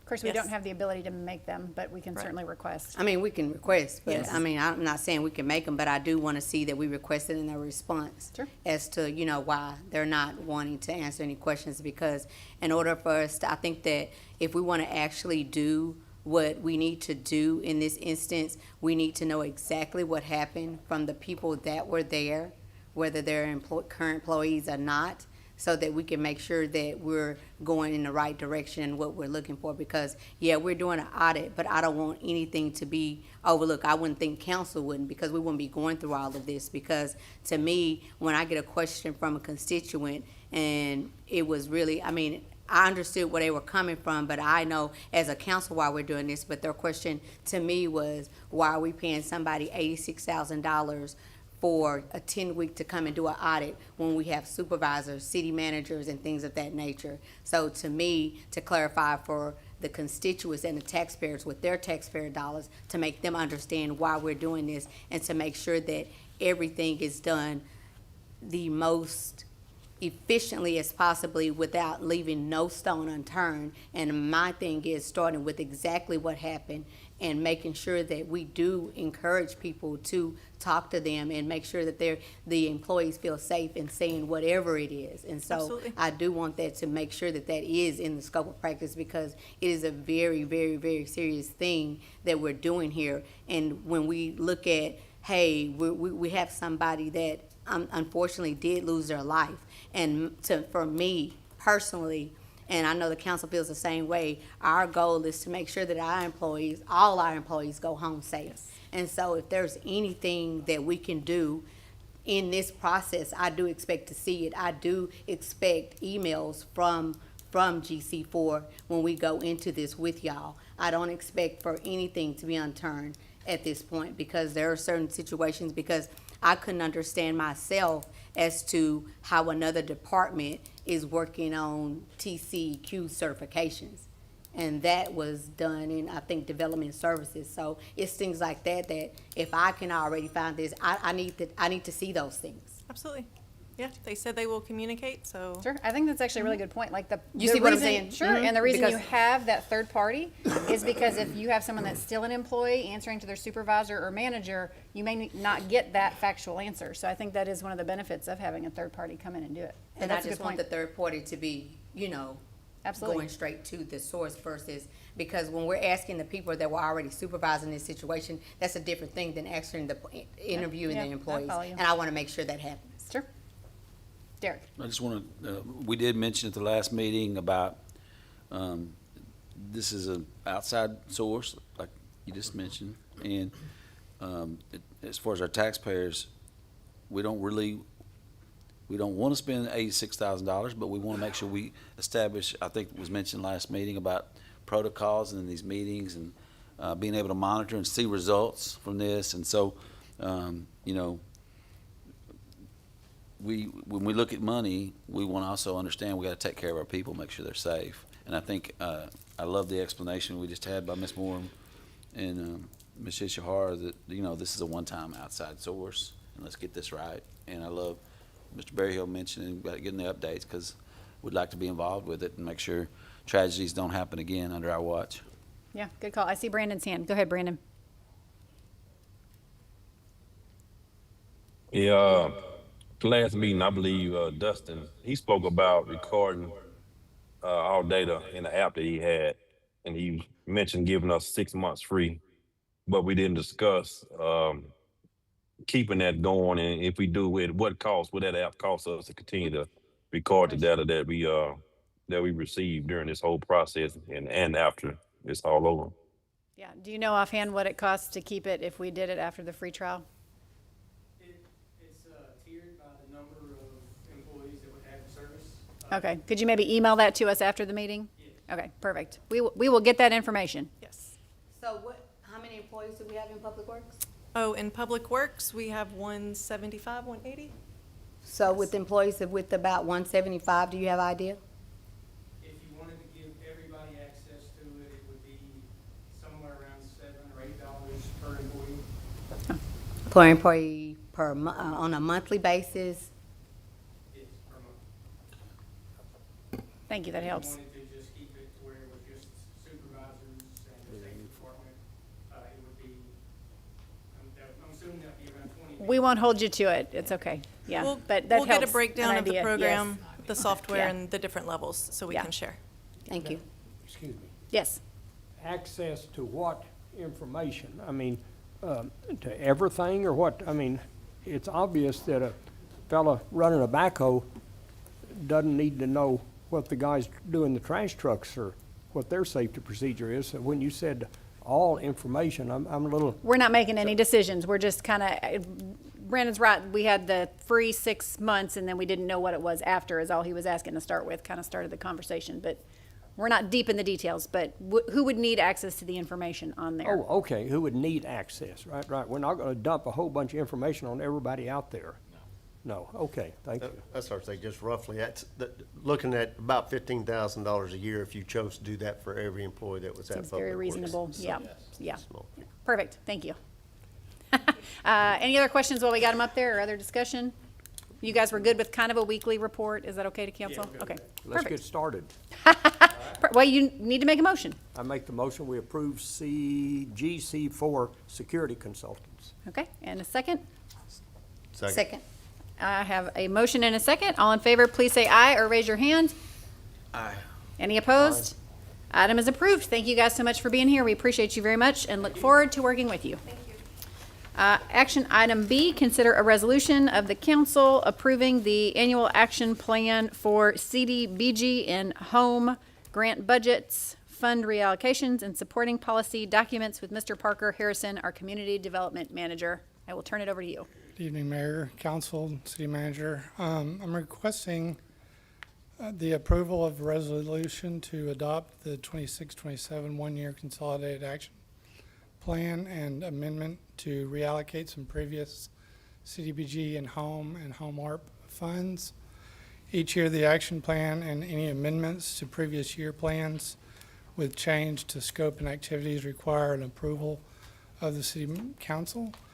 We would like to consider changing that, some changes that relate to supporting some of the city projects and directing some additional funds to support agencies that assist families, individuals who are experiencing homelessness with shelter enhancement needs, technically called the non-congregate shelters. These funds are provided through our CDBG, home, and home ARP funds that HUD gives us annually. At this time, I'm asking for your approval on this resolution. Go ahead, Sydney. I will admit, I've been a little negligent on this. My Lord, we got attachments, there's more numbers here than I can comprehend. Federal grants, yeah. I would just ask that sometime in next week or so, if I could visit with you and sit down and I could get a little better explanation. I'm okay with it. I would like to understand it a little more. Yes, sir. All right. We can do that. Is this a routine thing or was this changes as a result of our council conversation a couple months ago? Well, the action plan we do every year. Right. The reallocation of funds from previous years, those are just some monies that we didn't spend because the project that we were doing at that time didn't need that much money. So we're just taking that money, reallocating it to these three different ones really, to a parks project, public works project, and a new pilot program for removing slum and blight, a demolition project. Do we have any slide that would have those projects on it on our consent agenda? No? Okay. We just tell us a little bit more about those projects so people hear what they are. So the parks project is looking at a pedestrian bridge at Grace Creek for the engineering, planning, and geotechnical surveys for that project. Whatever is remaining from that will go into that project itself. And then we're looking at adding some money to that for the 27-28 year once we know what our allocation will be. Where would this pedestrian bridge be on Grace Creek? Oh, is that an attachment B? Yes. Yours are in color, mine are black and white. But they didn't know, but yeah, it's a big street.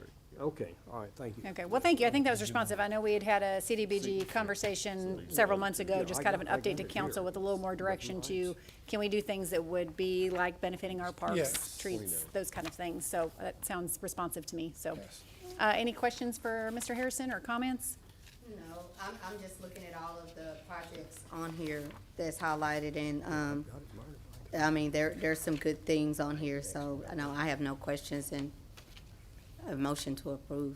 Yeah. All in favor, please say aye or raise your hand. Aye. Any opposed? Item is approved. Thanks, guys. Next is action item C, consider an ordinance to accept Temple Emanu-El property conveyance and dedicate it as a parkland for the future Emanu-El Park with Mr. John Albertson. I do have a speaker card for Miss Barbara on this one. John, do you want to go ahead and give your presentation? Go ahead and give presentation first, and then we'll let Barbara come on up. So this would allow us to accept the Temple Emanu-El property as a donation to be named Temple Emanu-El Park. And I'll answer any questions after comment. I know, Miss Barbara, do you want to come on up? It's your turn now.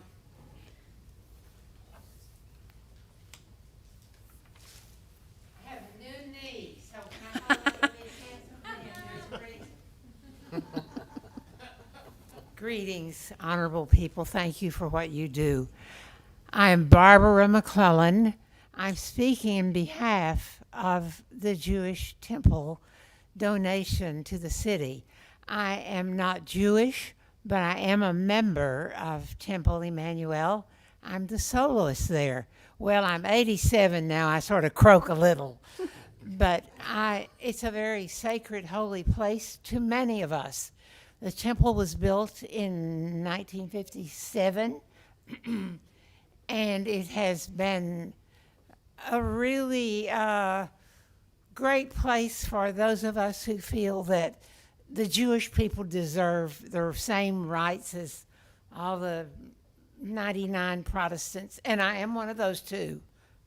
Roland knows, same church and all that. But we don't want to see it turned into a parking garage or a whatever, because it is a holy site.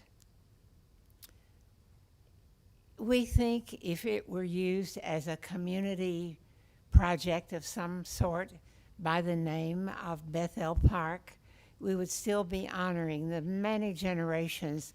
I've been in Longview since 1967. When I moved here, all the downtown stores, almost all, were owned by Jewish merchants. And we had temples full. I didn't start going then. I started going regularly about maybe 10, 15 years later, and the temple was packed. You had to get there early to get a seat. And if you were ever, you're probably too young to remember when the temple sold the wonderful Jewish lunches, and you had to line up or make a reservation. Fabulous. The heyday is not now, but the temple is still a sacred place to so many of us. I urge you to consider carefully accepting it as a park to be used by many. Thank you for your service, all of you up there. I'd rather teach my 7th grade kids I did for 40 years than be where you are. Ooh, thank you very much. Thank you, Ms. Barbara. Don't ask her questions, but you can ask John questions. Okay, John. Yeah, I do want to just publicly talk about the donation. They are offering to donate to the city, which has gone through the Parks Board.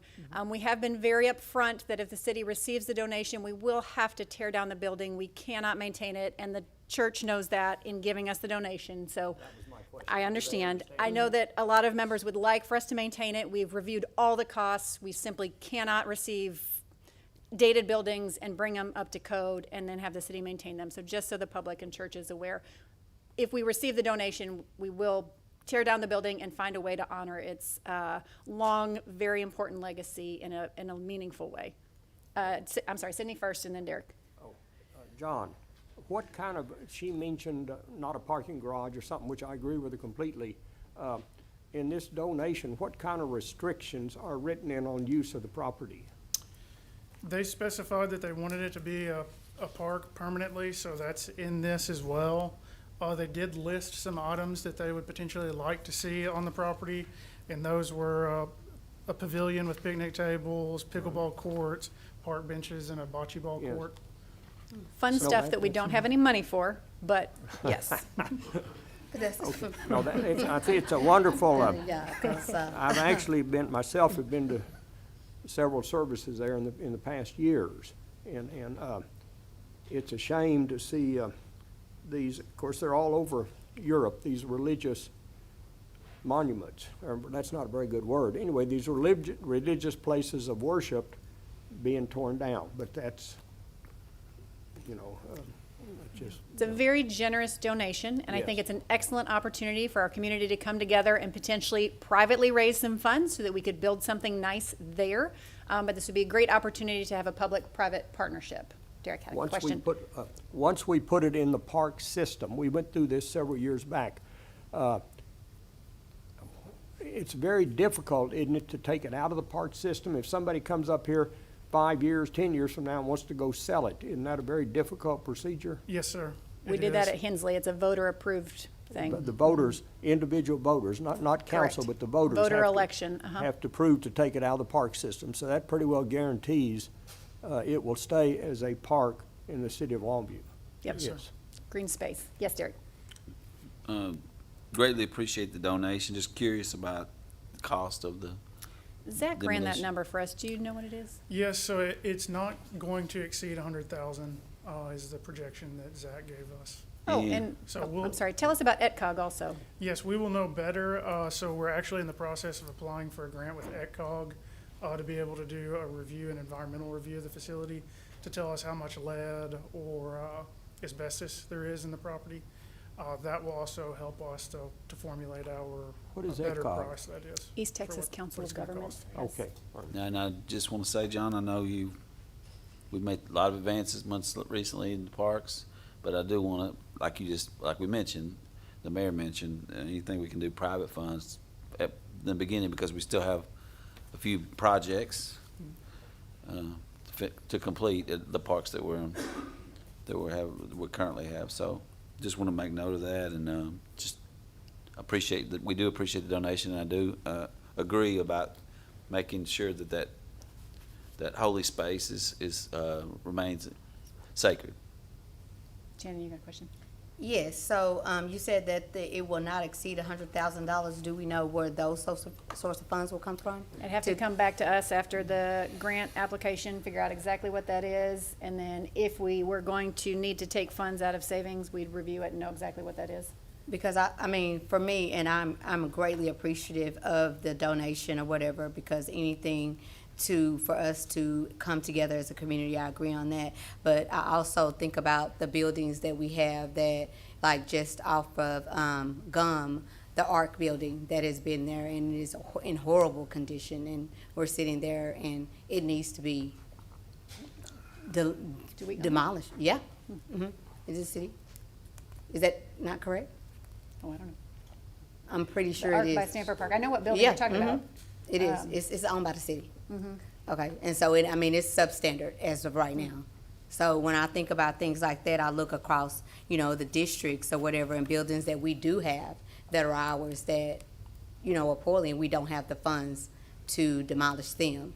So what are we gonna do about those? Sure, I'd be glad to talk about that. I don't offhand know the answer to it, but if we have a city-owned building that needs to be demolished, we should talk about that and come up with a plan for it. I agree. Do you have a question? You got preliminary from Zach, right? Yes, sir. Okay. I was asking, I think we got a preliminary cost from Zach on this. And let me ask you a question. So if we're going to say, hey, not to exceed $100,000, and if why do we not just say, hey, if there is other buildings like this, because I think that cost was substantially less, why could we not say, this is a good time to take this opportunity and demolish this building that Shannon's speaking of? And I don't know what it is. I don't know any details. Yeah, But I just- think, no, I actually totally agree with that. I would love to demolish buildings. We need to. I think tonight, all we're doing is accepting the donation. Right. And at a later time, we'd be looking exactly at the dollars. Okay. But we should also look at that building if that's in our system, yeah. Yeah, and that's all that I'm saying, because I want to make sure as we do accept, you know, things like this, because we will be paying the cost to demolish that building. And when I look, like I said, when I look at around and other buildings that look just awful, you know, that we own, that we're sitting here and we're not talking about doing something about them, and then we're taking on this project to have to demolish it as well. Yep, I agree. I'm sorry, John has a question. Thank you, Richard. Yeah, I just wanted to say appreciate the Parks Board review and recommendation of it, and then also to the Temple Emanu-El for the generous gift. And this is a great opportunity. We're getting about almost 6 acres on a major roadway in a established residential neighborhood that can, you know, benefit generations to come. So again, thank you to the Temple Emanu-El for their generous gift. Very grateful for it. Good, thank you. Any other conversation or discussion? We'll add to John's list of things to do to look at the ARC building. Brandon. Oh, I'm sorry, Brandon. And John, I just want to ask, with the property that comes with it, I mean, the city will own that 5 to 6 acres there. We will own that outright, or? Yes, sir. All right, so, okay. And as far as the demo on it, I mean, that's something we will be strategic on, not just spending that money, but that's something we might be waiting to maybe demo then redevelop, or when we get okay on to demo, we just probably just knock it on down, or what's the plan on that? Once we complete the review through ETCOG, then we will likely go out to bid for that and then bring it back to council for approval to demo. Okay, thank you. Perfect. Need a motion? Sounds like a plan. I do. Make a motion to accept the generous gift from Emanu-El Temple. And thank you. I need a second. Second. I got a second from John. All in favor, please say aye or raise your hand. Any opposed? Item is approved. Thank you so much. And thank you to all that are here with the temple tonight. We really appreciate your contributions to the community, and we promise to do our best to honor the legacy that has been there with Temple Emanu-El. Next on our agenda, very exciting, budget items, presentation of the proposed FY 26-27 budget for the city of Longview. Roland McPhee, it is your show now. Very good. I would say that you saved the best for last because Angela follows me. So, first, I'd like to say good evening, Mayor and council members. Today, I'm honored to present this fiscal year budget for 26-27 fiscal year. I'd like to first thank the budget team, which expanded a little bit this year just due to the nature of what we were trying to tackle. I'd like to thank Assistant City Manager Mary Ann Hagenbucher, Director of Finance, Angela Cohen, Director of Administration, Bonnie Hubbard, and Senior Accountant, Angela Walker, for their help on this months-long process, as well as each director or manager for taking the time to carefully consider their division's needs and working with us to build this proposal. Before we look forward, I want to take a moment to look back and celebrate a few of our collective wins from recent years. Specifically, we want to highlight some of the great decisions that you, the City Council, have made that are directly and positively affecting our budget this year. Here are a few areas where Council's leadership has paid off immensely. Our switch to Emergicon billing in the fire department has been even more successful than originally anticipated, generating an additional revenue increase of $800,000 in this current year alone. That's awesome. The council's proactive investment in the fire apparatus replacement plan has already begun to positively shape and ease our budgeting process this year. Council also made the wise choice to increase our minimum fund balance to 15% to safeguard our financial future, while simultaneously investing in one-time projects that directly enhance how we serve our residents.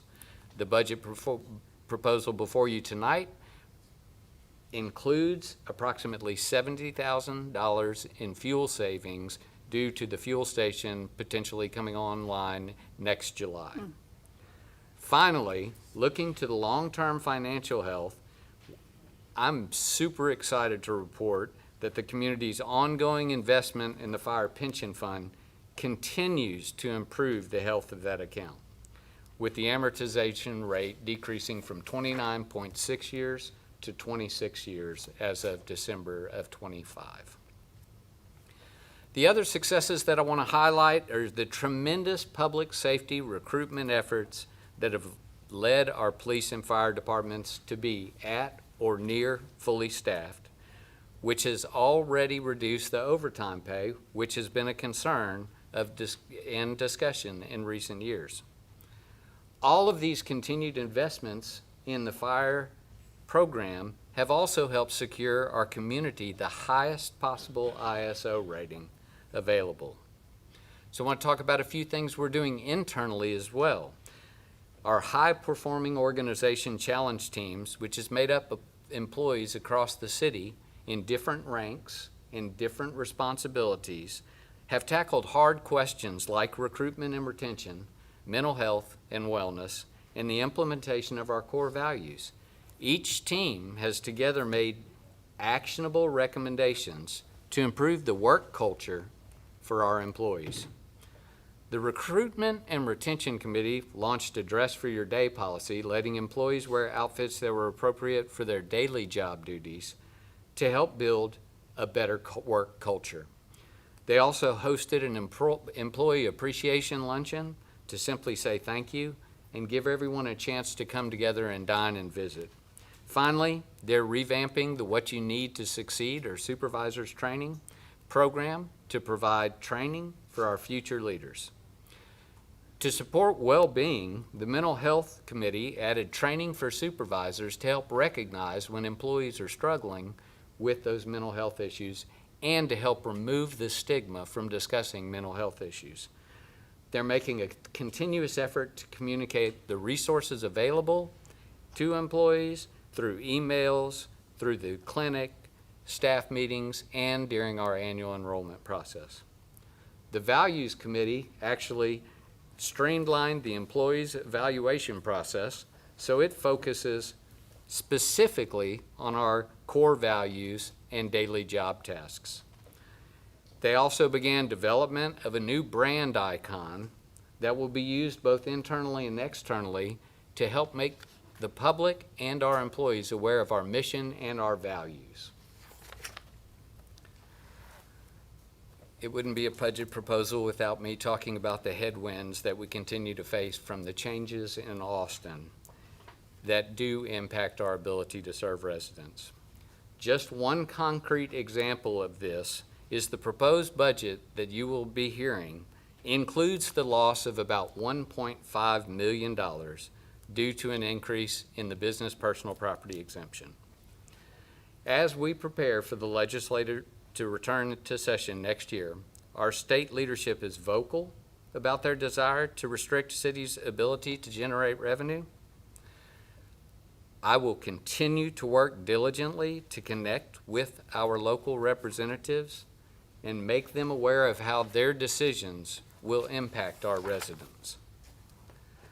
With that, here are the top headlines from the proposed FY27 budget. This plan includes no adjustment to our city's property tax rate. It includes no utility rate increase. It does include a minimal sanitation rate increase. So our staff are truly grateful to this City Council's decision and foresight in approving the market pay plan earlier this year.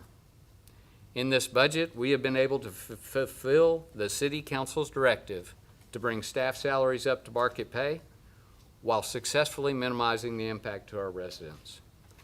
This plan further provides a minimum of a 2% increase for all those employees that are not affected by the market pay plan. If you take a look at the investment in the employees that is proposed according to City Council's directives, it totals $3.6 million, with $2.1 million of that being within the general fund. So then the next question really is, how did we do this? And I've said this before, but I want to enhance this message this evening. It truly would not have been possible without our directors and their teams that they bring with them. Every one of them worked together, understood the assignment, and diligently pursued and worked through their budgets, finding ways to do more with less or work together to find cost savings. I'd also like to note we eliminated 7 full-time and 10 part-time positions, which were vacant from the budget. This saved $528,000 in our general fund and another $105,000 in our other funds. One example that I think is worth noting is our traffic engineer position. With a vacancy in this role and the inability to fill it, it was determined that these services could be completed by an outside engineering firm because it is highly specialized engineering work. And they'll be able to do those things more efficiently and help us avoid any interruption of service. One of the things that's exciting to some of you have mentioned to me the signal timings. Those are the kinds of things that with this resource, we'll be able to have the additional resources necessary to look at those things and provide recommendations for traffic and signal modifications. As we were able to, we evaluated our fleet usage and reduced vehicles where we could. Here then is a snapshot of our proposed budget for FY27 compared to the budget Council originally approved at the beginning of this year. You'll want to note that many of the categories stayed close. Our special reserve funds, however, revenue funds, however, drastically increased. That increase is due primarily to the tremendous work of the Director of Grants and Human Services, Laura Hill, and her team by securing additional grants of nearly $10 million to help offset increased costs and fund projects. Yes, it's okay to give her a round of applause. Yay, Laura. The change is also due to a change in our budgeting process. In the past, we only included grants in the budget if we had already officially received the money. And new grants we received after the budget, we brought to the City Council in budget amendments. So this, instead, this reflects the actual expenditures being in the budget as opposed to returning for budget amendments every time. As always, we'll focus on the general fund for the majority of my presentation, which is our tax-supported fund and the one that is most critically impacted by our residents. This year, it is at $102.6 million. This chart shows the breakdown of our revenue for the general fund. And if you'll recall, for the last few years, I've said it's always a third sales tax, a third property tax, and a third permits, user fees, and fines. That trend is shifting. Right now, this budget is funded by 36% property taxes, 32% sales taxes, and 32% permits, user fees, and fines. So the reason I point that out is the property tax revenue is the largest contributor to our operations and maintenance. I want to remind Council that the legislature wants to continue to reduce our ability to collect those property taxes, which will impact our ability to maintain these services as residents expect. Here's our year-by-year sales tax data. As you can see, it has been steady, it has been consistent, and we anticipate that trend continuing. The budget before you relies on a property tax rate of $56.19 per $100 valuation, which is unchanged from the past few years. The only time the rate has gone up has been with voter approval. Of that, $39.92 goes to the maintenance and operation, and $16.27 is dedicated to the interest and sinking or debt. This is an interesting slide. You'll note that this rate of $56.19 proposed is less than the no new revenue rate. So I just want to make sure that resonates.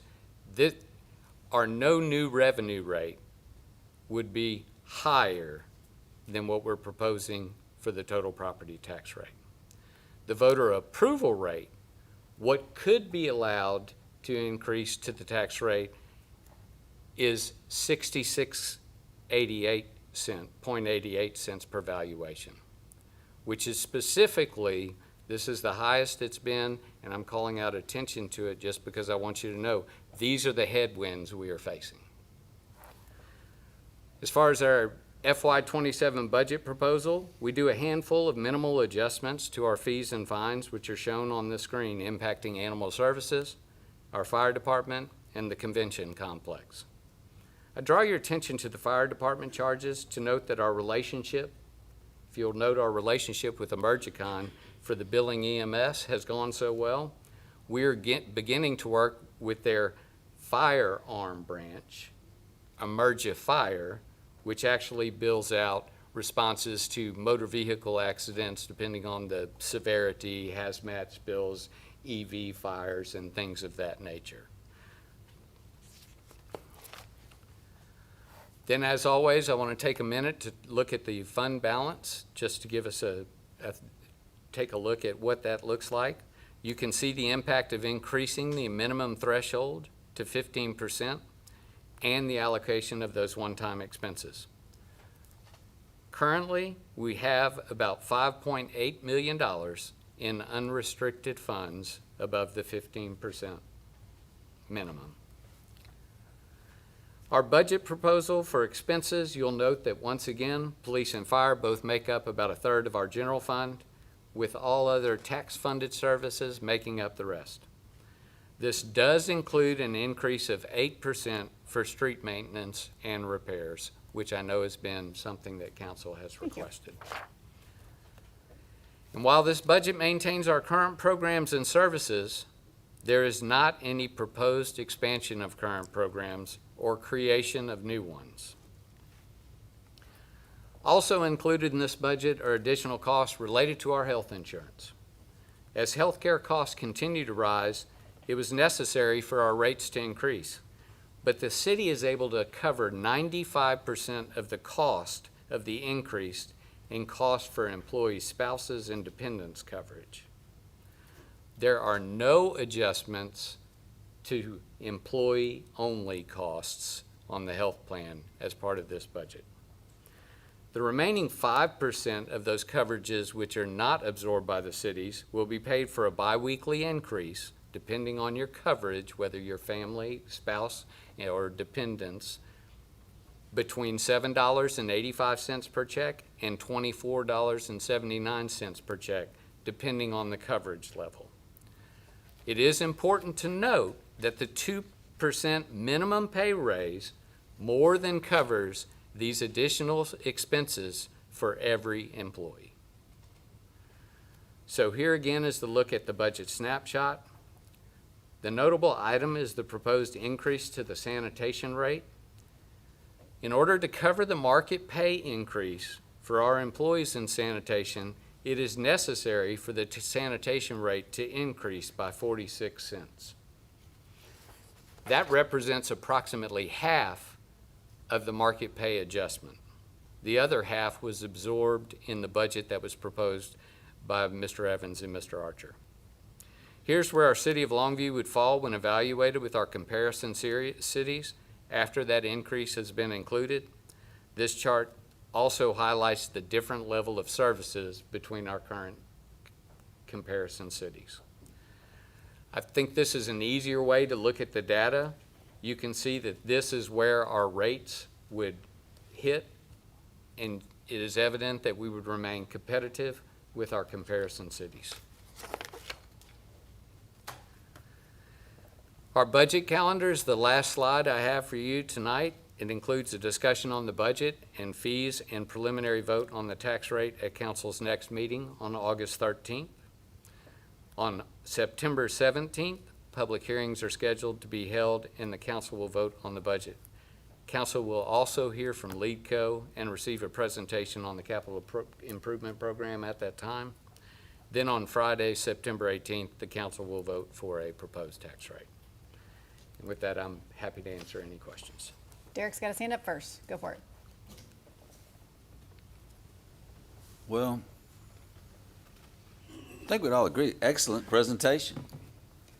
Excellent presentation. I wanted to highlight a few of the facts, because this is my third opportunity to be involved with the City of Longview budget, and I just want to appreciate you and like you mentioned, the directors for a few highlights. I mean, we're looking at approximately 6%. I'm looking at 6%. I don't know if I'm looking at this right line on the line items, but the budget, as far as our expenses, 6% less, approximately. Is that right, Angela? Yeah. And with that, we're going to hit. We're 5 million above, almost 6 million above the 15% savings. With that, and we did a lot of, you mentioned the one-time projects, but I guess the highlight for me would be, again, I'm just comparing it to, I haven't had a lot of experience on the city council, but this is the third year, and I appreciate all of us that are sitting up here, because we're paying our people better. We're fully staffed. One of the issues that we had originally was overtime for our safety. Love the fact that we had a concern with the ISO, and it's maintained that with better recruitment and retention. I just don't. I mean, I want to highlight. We're talking. We're paying our people better. We have better retention, fully staffed, less overtime for our safety people, 6% less budget without raising taxes. And overall, not just safety, but we have been very extensive in our discussion here and using an outside source to be able to pay our lowest paid employees, which was a big topic discussion last summer. I know we're going to look at this a lot deeper. I want to continue with the fact that we're out of control sometimes on what happens with insurance, but being able to cover the insurance and still maintain this budget. And then I just want to echo and highlight what Roland just mentioned, is that not only are we not raising taxes, we are well underneath what the new no new revenue tax would be. And then as you can see, as far as the comparison cities, and I do know we do have a cause of concern because of our state legislator. That's happening not only in city government, but municipals, but also in school funding. But I know we're going to look at this and we'll make deadlines to approve it. Just based on the highlights, I just feel like I hope more people in the city of Longview understand that there's been a lot of work that's happened in the city hall to not only take care of our people and our constituents, but also not raise taxes and increase our savings. Yeah, I love that, Derek. I feel exactly the same way, that it's good financial management on behalf of our staff to be able to do that. But then it's also, I think Roland did a good job celebrating the long-reaching, wasn't on purpose, I'm sorry, the forward-thinking things that we've been able to accomplish as a team. You see those savings in that budget. The things that we fought through and put in place, we're seeing that happen here. So we're doing a good job for our residents and for our employees. So yes, I feel very proud of it as well. What questions do you have, or comments or discussion? The only comment I have, I echo what Derek said, but I just want, if council can be provided, like, a line itemized on like expenditures with the hotel tax, drainage fund, looking at the increases in different departments or whatever, like, can we get a line itemized on things like that? Sure. You bet. I saw John had his hand up too. I'm sorry, Shannon, are you done?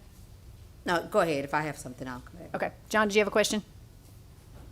Yeah, I just want to echo Derek's comments and appreciate city staff and the directors, everybody doing all this stuff. You know, everything that Derek mentioned, but also increasing the road budget as well is also a great thing. And then, can you put the list up there, the things that we were able to accomplish as council that we had? So those are there too. One thing not mentioned on there is we did the Pier City study. And so I appreciate Rollin. I appreciate that we actually have the sanitation comparison between the peer cities that we have as well. So appreciated that. Great work, and looking forward to the continued discussion. Good. Jody? Yes, first off, great presentation. I like where it's at, but I think a lot of this comes down to the directors. And I know last year I sat here and I said, I challenge you guys to find different things to where we can, because I didn't want to raise any taxes last year, and I darn sure didn't this year. We're wrestling for next year with the state. Not wrong. But anyway, and one of the most important things that was on my mind is I wanted to see our employees taken care of.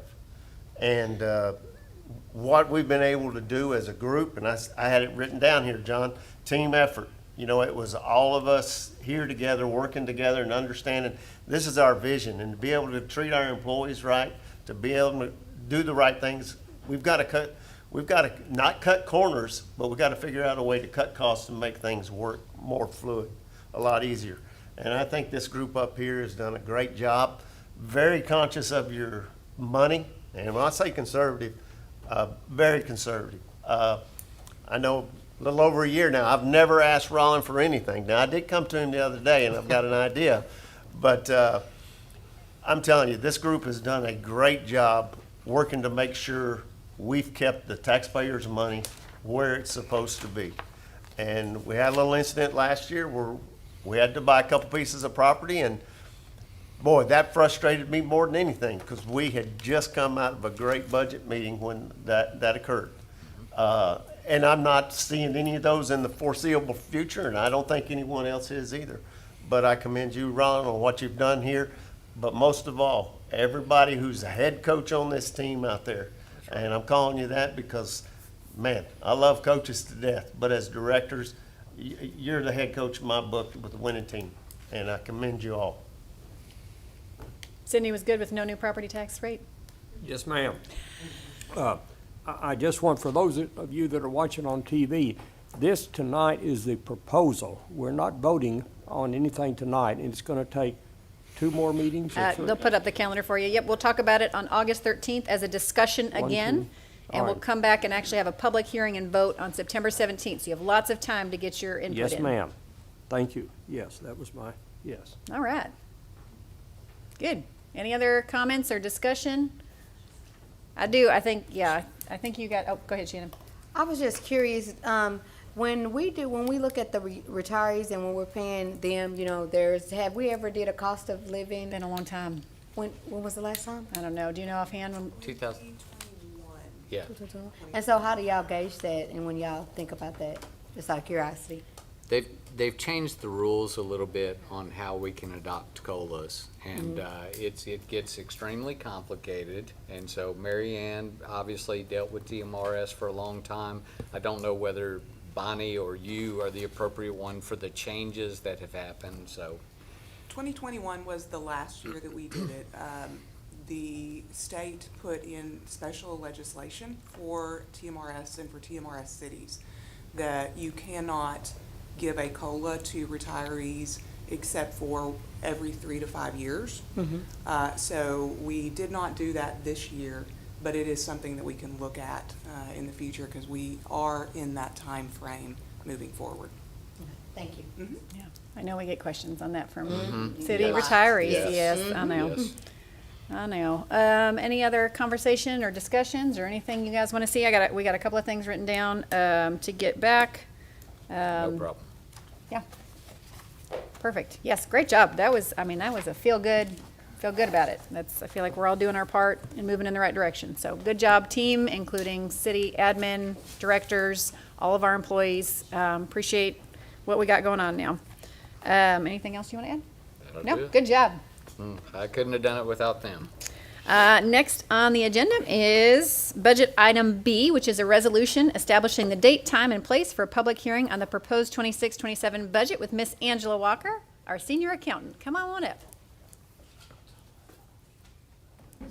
Good evening, Mayor, Council, and Mr. McPhee. The state statute requires a public hearing be held when the annual proposed budget, state statute requires that a public hearing be held on the annual proposed budget. We've actually set that public hearing for September the 17th at 5:30 p.m. here in the City Council chambers. This does require a vote. It's a very convenient time for us. Do I have a motion to approve in a second? Second. All in favor, please say aye and raise your hand. Any opposed? Item is approved. Thank you, Ms. Walker. Now we will move on to items of community interest, starting with Derek. Let's see, first, I don't know if there's any, probably not a lot of students out there watching on TV, but school's coming, here we go. So, you know, one of the things I love about Pine Tree, and I know all schools do this, but make a very big effort for the annual Meet the Teacher night. And, they're going to start, let's see, Meet the Teacher will be on August 13th at the middle school, the 17th at Parkway Elementary, Birch Elementary, Junior High, and High School. And then the primary, the little babies, will be on August 13th. There's meetings throughout the day. I just want to encourage parents, school and the relationship, it's a partnership with you and the educators, the administrators, and the more you can get to know them and connect with them, please feel comfortable coming up there and asking questions and getting to know them, because I know they're excited to meet you. And I just know in my experience, that's one of the things I love about our community is, I mean, there would be at the elementaries, I mean, it's almost 95% participation on these nights. I think that's a very big key to the success of educating our kids. So those dates are coming up. Mark them on your calendar and get to know your teachers and administrators and leadership, and hope it's a great year for Pine Tree. Next, I don't want to steal the thunder of my colleague over here, because I know, but I just want to say that we just mentioned a lot of successes, and I mean a big win a couple Saturdays ago at Stamper Park. And you know, it wasn't just the fact that the facility's awesome. I mean, it was so impressive. And I know, looking around, I mean, I know it was hot on that grill. I mean, we got a lot of our people in here that were there. And all you guys that were there, thank you. I mean, it was just you know, there's a lot of sometimes negativity about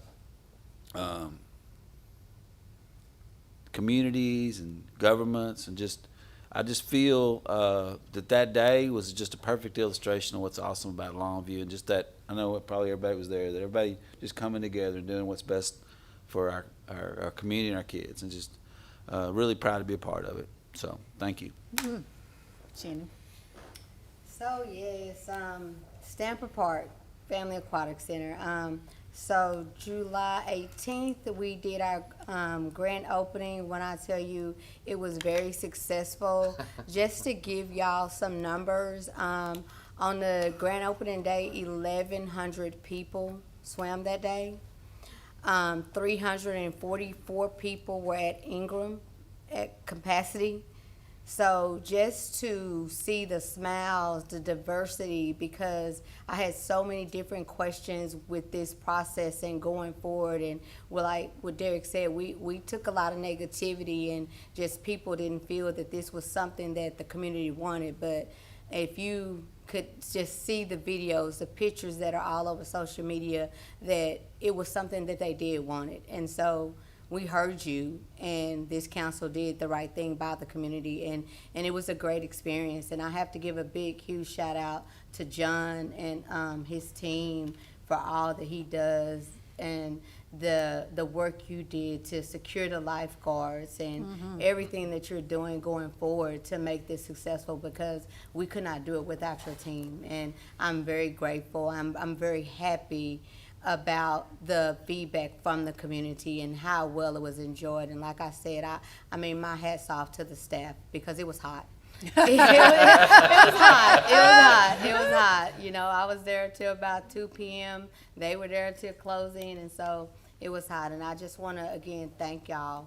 I did forget to send a flyer, but I did start an initiative with Off the Street Movement to provide safe places for children to be able to have fun, be themselves without fear of anything. And so we did it for the high schoolers. We had about 75 to 100 kids show up. It was a great time. I wish I had sent the pictures to show y'all. They had a great time. And so we were asked to do it for the middle schoolers. So we will be doing that August 7th. And thanks again to John and his team for always supporting things that I do and ideas, because I know sometimes I can come up with some things, but it's all in the interest of the community and to make it a better place and to make everybody feel inclusive. So anything that I do is for the city of Longview. So all schools are invited. We had teenagers from all high schools, even Hallsville. So, hey, I encourage y'all to come out again. It will be from 7 to 10 p.m. Security will be provided, and there will be food provided and gift cards. We already have John donating gift cards. We already have people donating, so just, come and have a good time and enjoy yourself before you go back to school.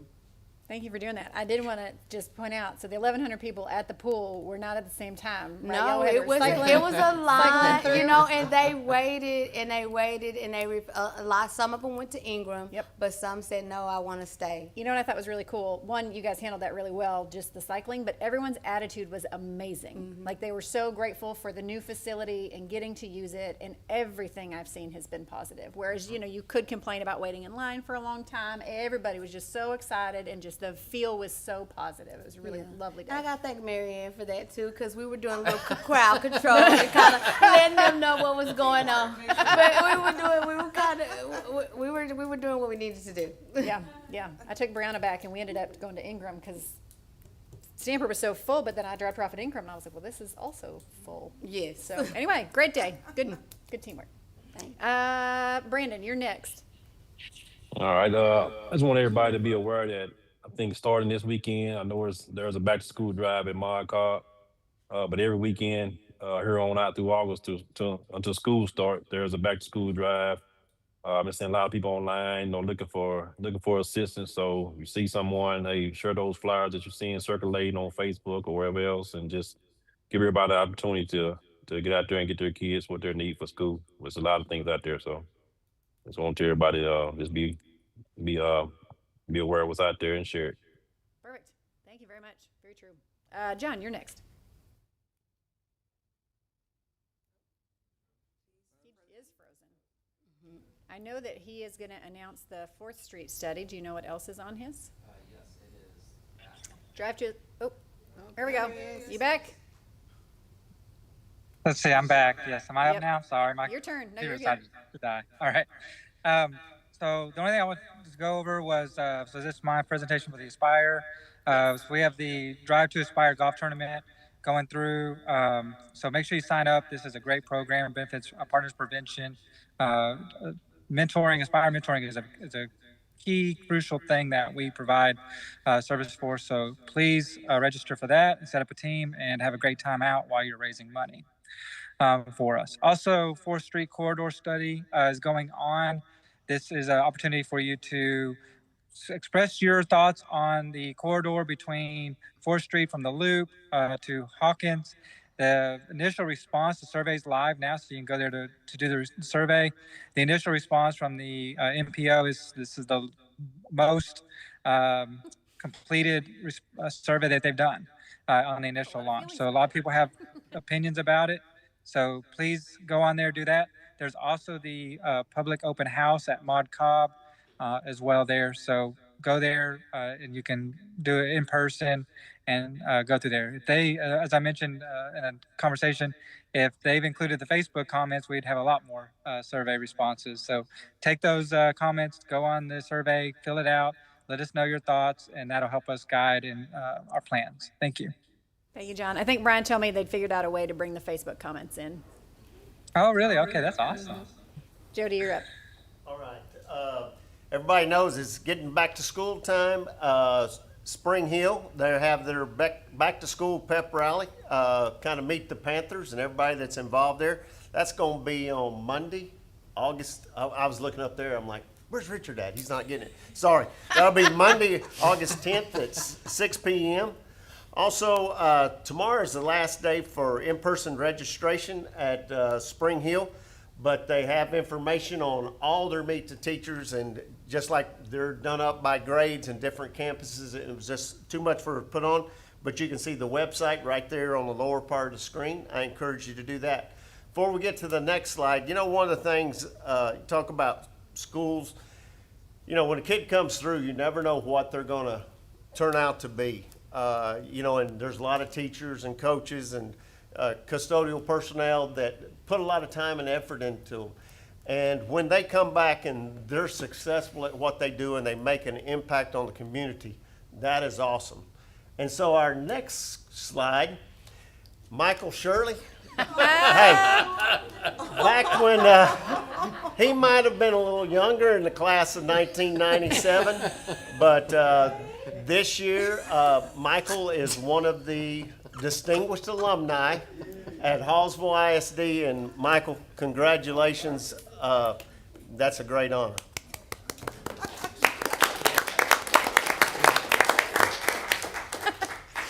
And we always like to recognize our own, so.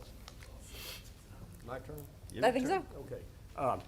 This is a little bit of a, anyway, it's a matter. It's a, earlier this week, I was coming home for the evening, you know, and I went in the house and I was sitting down, and my wife was there, and she said, well, how was your day today? And I said, it was really nice. And I dropped by City Hall and I got some other things done, and I started talking. I was on a roll. Boy, I was doing good. She's listening to me, and abruptly she stood up and said, Sydney, go back to City Hall. They get paid to listen to you, and I do not. Good for Annalee.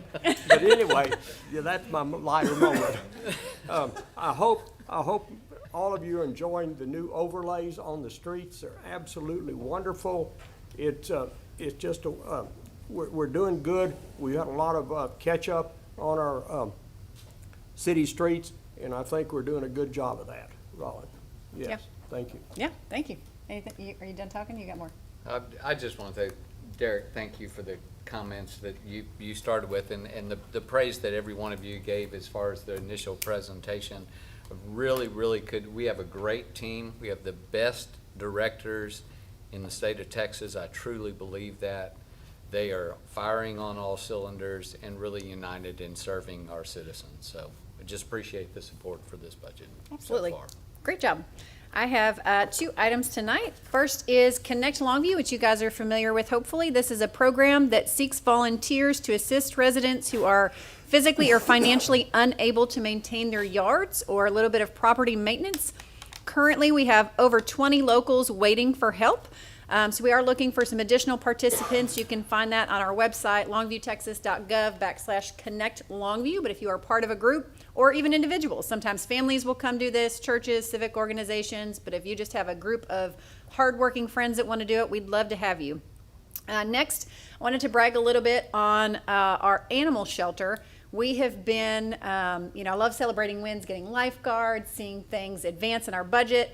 This is one of those things that our animal shelter recently celebrated its 10th year, and they have been so proactive in leading the way in everything animal welfare. What they did this weekend is using private donations through Longview Paws. They brought in a group that taught our volunteers and staff how to run our own spay-neuter clinic. And over 3 days, they spayed and neutered 151 animals with the goal of being able to put this on in our community to speed up the preventative matters of having our animals in the community spayed or neutered.